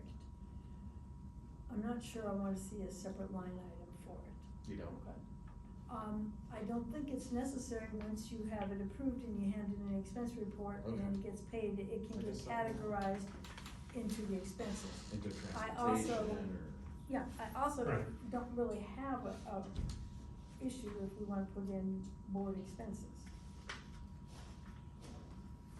So, whichever way people wanna go, I think it would be more transparent to have board expenses. so it's a separate good from- point, it would be, So I'm not, you're going up and grabbing a ream Yep. of paper And, yeah, or. and I agree, okay? the transparency is, I like- is I probably like very- transparency. yeah, very important part. Okay, somebody has to create a new account, and how much do, Rachel, do you have any views on that? On how much, Just how other districts handle their board member expenses? I have not seen any boards do anything outside of a per diem per board meeting.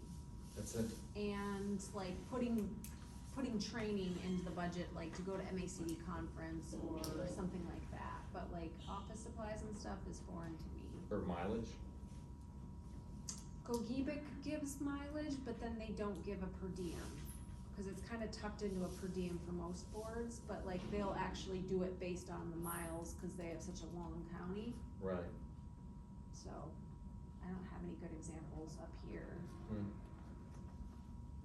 But most board members aren't like doing A lot of credit boards don't compliance and do stuff. per diem or anything, Yeah, a lot of boards don't do as much as you guys do. I got it. Any other thoughts on that? Yeah, I'm- I thought just leaving it under regular expenses was fine for me too. I mean, unless we can get one under there that says microbrewing for things, you know, expense, so. We next could time put I- it in with the stipend and just increase, True. we could break out stipend to be meetings and Stipend, other things. sub A, sub So you B, don't have to add something to a new chart of accounts, doesn't matter to me.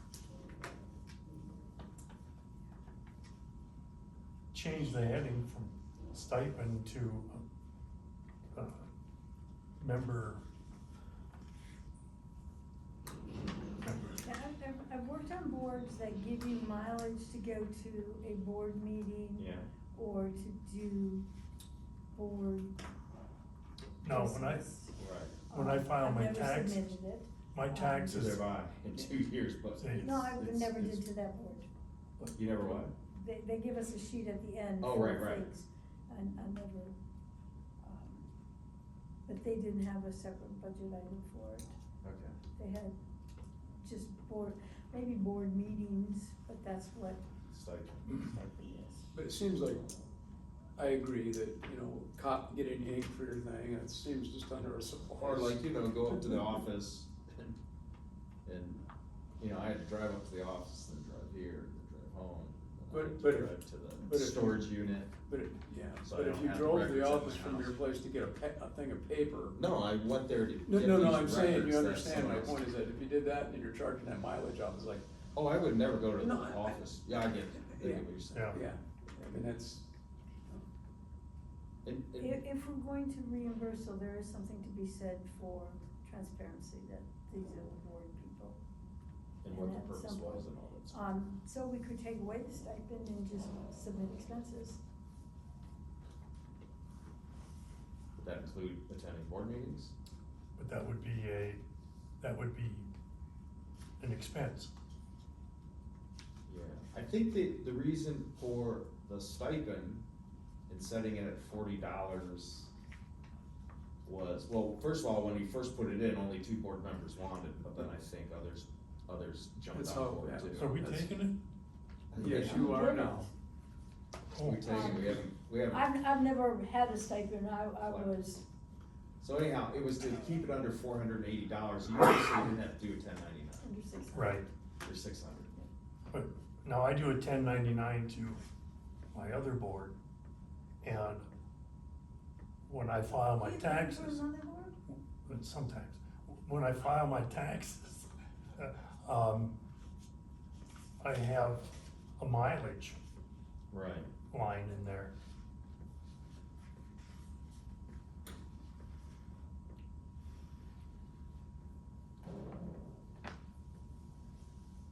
We could just put it all under stipend and come up with a policy. Yeah, I think stipend and then a stipend line.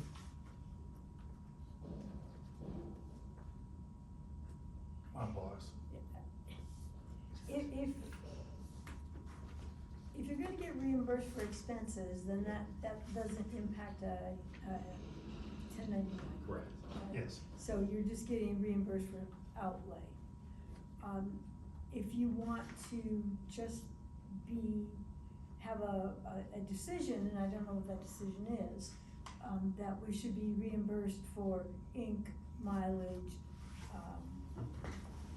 office supplies. I'm not gonna buy you a new computer, I'm not gonna buy you, Okay.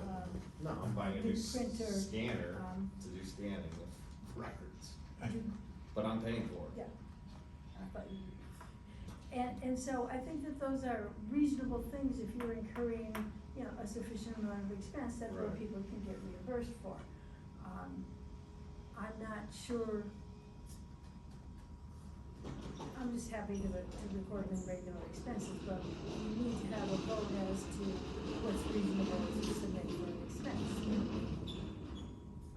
And I don't know, It sounds flexible though. Expenses are always flexible. Well, they're flexible, but you might have one person sending in $3,000 worth of expenses and another person not sending in anything.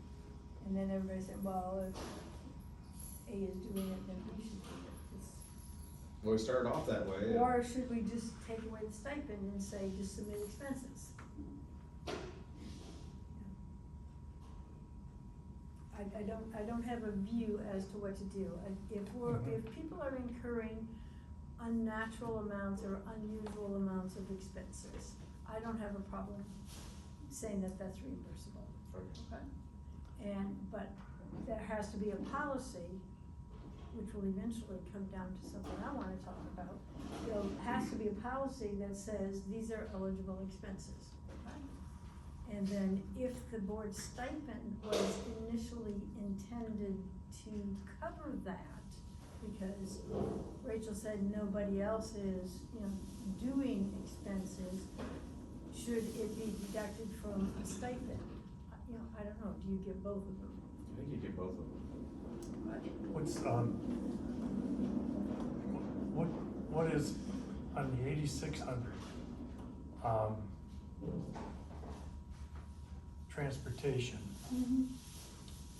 That's just employee. That's benefit, employee they get costs. yeah. I mean, that's just So- historical, and but could it's that much work, higher. it's could much- that work for what Joe's Yeah, talking about? absolutely. It I mean, could, the but like, categories are there. there was a traditional thing where, directors would go down and pick up trees. So they'd stay overnight in a hotel and get meals. And then you have the next But that category, was a- lodging, and you have meals Yeah. down there, except for the, meals and lodging last year are less than these things here. That's cause I stay at my cabin Yay. and I don't charge them. Yeah, no, for sure. So, I think that we can add money into the budget for these things, if in fact somebody's gonna make a motion and determine what kinds of expenses are eligible. We don't have to determine what the policy is before we add money to a budget, because just because we put money in a budget doesn't mean we have to spend it. So, That's true. I'm happy to put money in a budget and leave the discussion of what's eligible to a different meeting. Does that, That's what or There is- philosophically, is there any disagreement on reimbursing employees for office Employees, you supplies? mean? I mean, board Board members members. for, I don't think there's any resistance. so do we want to? I mean, it's written into the law. To be perfectly clear that we're going to add money in the budget and then figure out what's eligible Yeah. expenses later, so do we wanna have a motion that says So we moved. agreed to add, or is that stupid? Are, Except for is the- part of the ask to create a separate line on the budget? Or are you, is that part of the ask from, that's what I'm gathering from Joe, is part of the ask is can we create a separate line item in the budget? So it's almost like a 2 or a 3-part In a way. motion Yes. on this. Are we adding money into the transportation line? No, I would like to Or are see. we adding a new line item? I would add a new line item, because here's the thing, like the county folks have to fill out expense reports, and, people like to FOIA those. So we should have it like where the director expenses and stipend is easy to track in FOIA. And FOIA, And are we produce. asking for director expenses to be broken out from Stipend? stipend? I'd Yes. say so, yes. So then, and so that's, the wrong thing. Where's my stipend? Or you can fold it into that 810, and then just add to that, and then break it out further into that. well, that's Probably kind of just what I was as saying, easy Yeah. as, is 810.1, You don't? point two. okay, 810.001 is what it would be, Okay. board director expenses. I don't know, do we have to motion on that? I don't think so. How much do you want in the budget for that? I don't know, 4,000? 2,000? let's do a round number and do 4,000 and see where we come out next year. As it's kind of a trial here, we're not quite sure. I know I have ink, I print all these treasurer's things, and I have a printer, one of the office printers, Do too. and, I have one more, package of ink before I have to start. And so how do you deal with someone you said questioned you about, boy, you're charging me for ink, but I use it for my own personal stuff too. Well, no, I'm serious, I don't. I mean, and someone could say, well, why don't you drive up there and just use their printer ink Yeah, at that's, the office? I mean, that's a benefit there. Well, because we got a really strong message, we don't want directors working in the office. I never had that, but that's all right. And for me to drive from Ford River to Gladstone, At 30 miles. yeah, and back, cheaper than buying an ink cartridge. if you charge mileage for that, it's probably running around $35 or $30, which is Right. less than a cartridge. But that's only for one trip. I am ambivalent about charging to come to meetings, but, so we'll just make another category and we can hash out what is going to be permissible expenses. Sure, that's something that we can make a policy on. We don't need, to have that discussion here, but I don't wanna put it in with stipend and, I want it to be separate if we're gonna do it that way. So it's easy to track. And I like your FOIA point, and I like the transparency idea, so Yeah. we'll do that. Right, so that And it somebody may has have a 4,000 budget and never any money in it, and it may have a 4,000 budget with $10. Yeah, cause you gotta Yeah. keep records. Yeah. So do we have a motion on this? I don't think we need a motion. No, We're we would adding approve a a budget. budget Yeah. number, I think that's it. and that's it. Cause I Are we, can are tell we you, out none taking of, the $4,000, is that the number that we're gonna Yeah, just go that's it. for? Sure enough. Thank you. divide that by 5, so that's Well, budget. I was just gonna make it $5,000 Then going we can- for each, we but can- I'm done, no. And some of these conference numbers that you have in the 955s, I'm sure they are including amounts for, that's probably where some of the travel stuff is for getting to conferences or For not. staff. Staff, Pre-sales, alright, I have no more, items on the budget, I think we are going to add a budget item for director expenses, we're going to follow up on, we're changing the program specialist wages and the manager wages, and following up on some tax items, adding the 4,000 for the director, and I still do not know what to do with the, recycling of the community oh, the, revenue, the 21,000, community project. Gladstone, yeah, that,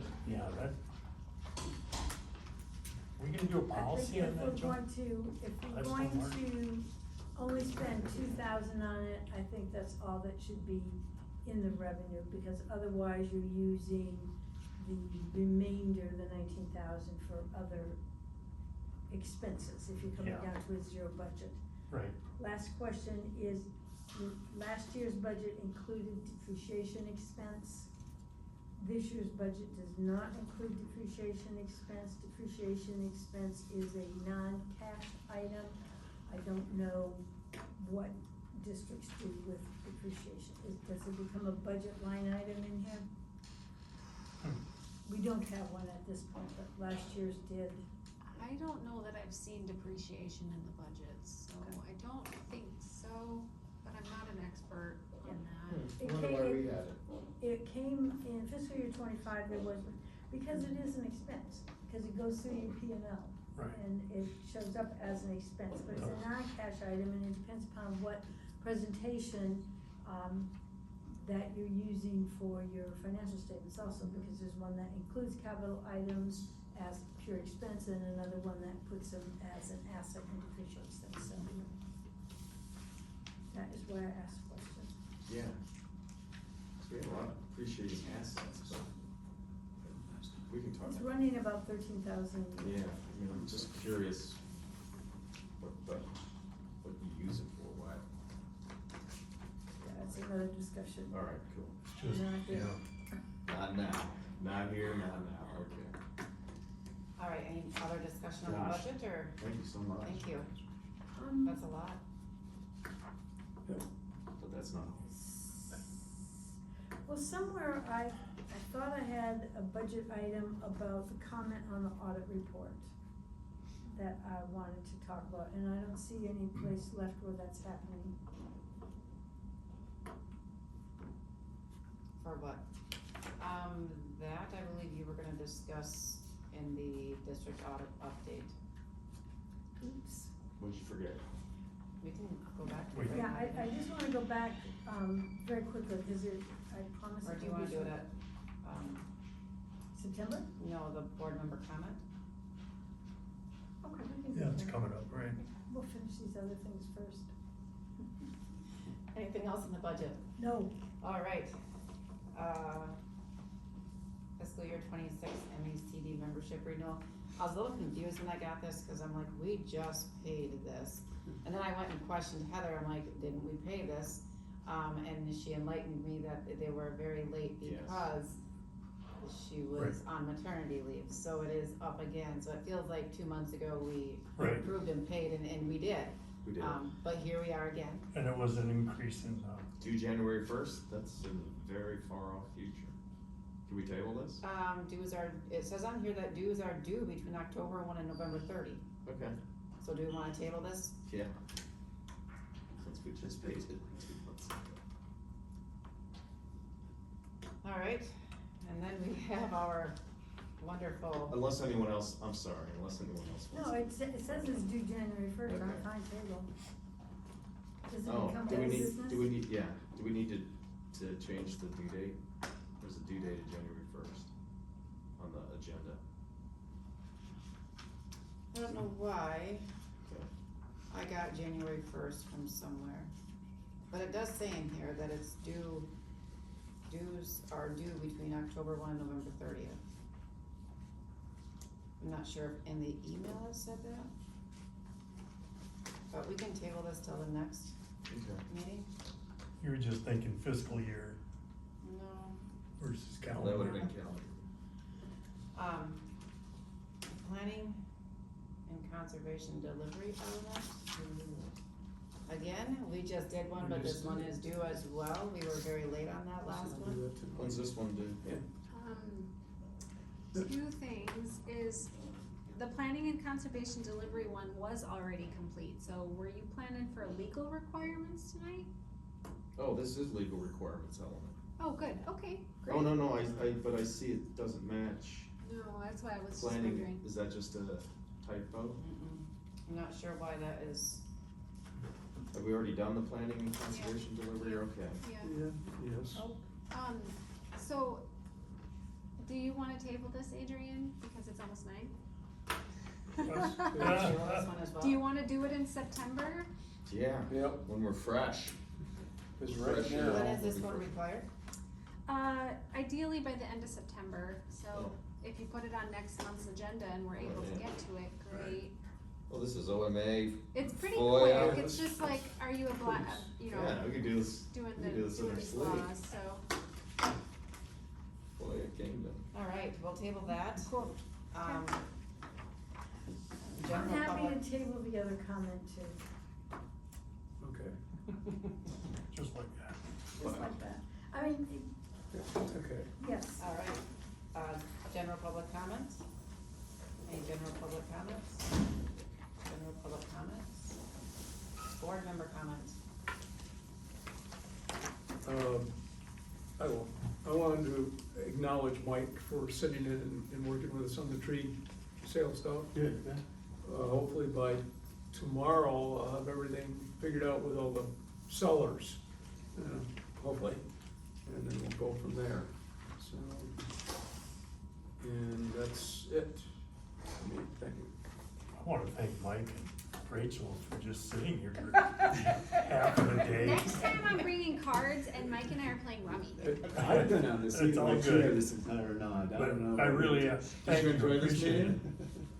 Oh, This is Well, no, right now, just a minute, it's hanging a little longer, it's gonna be 19 cents a minute for me today.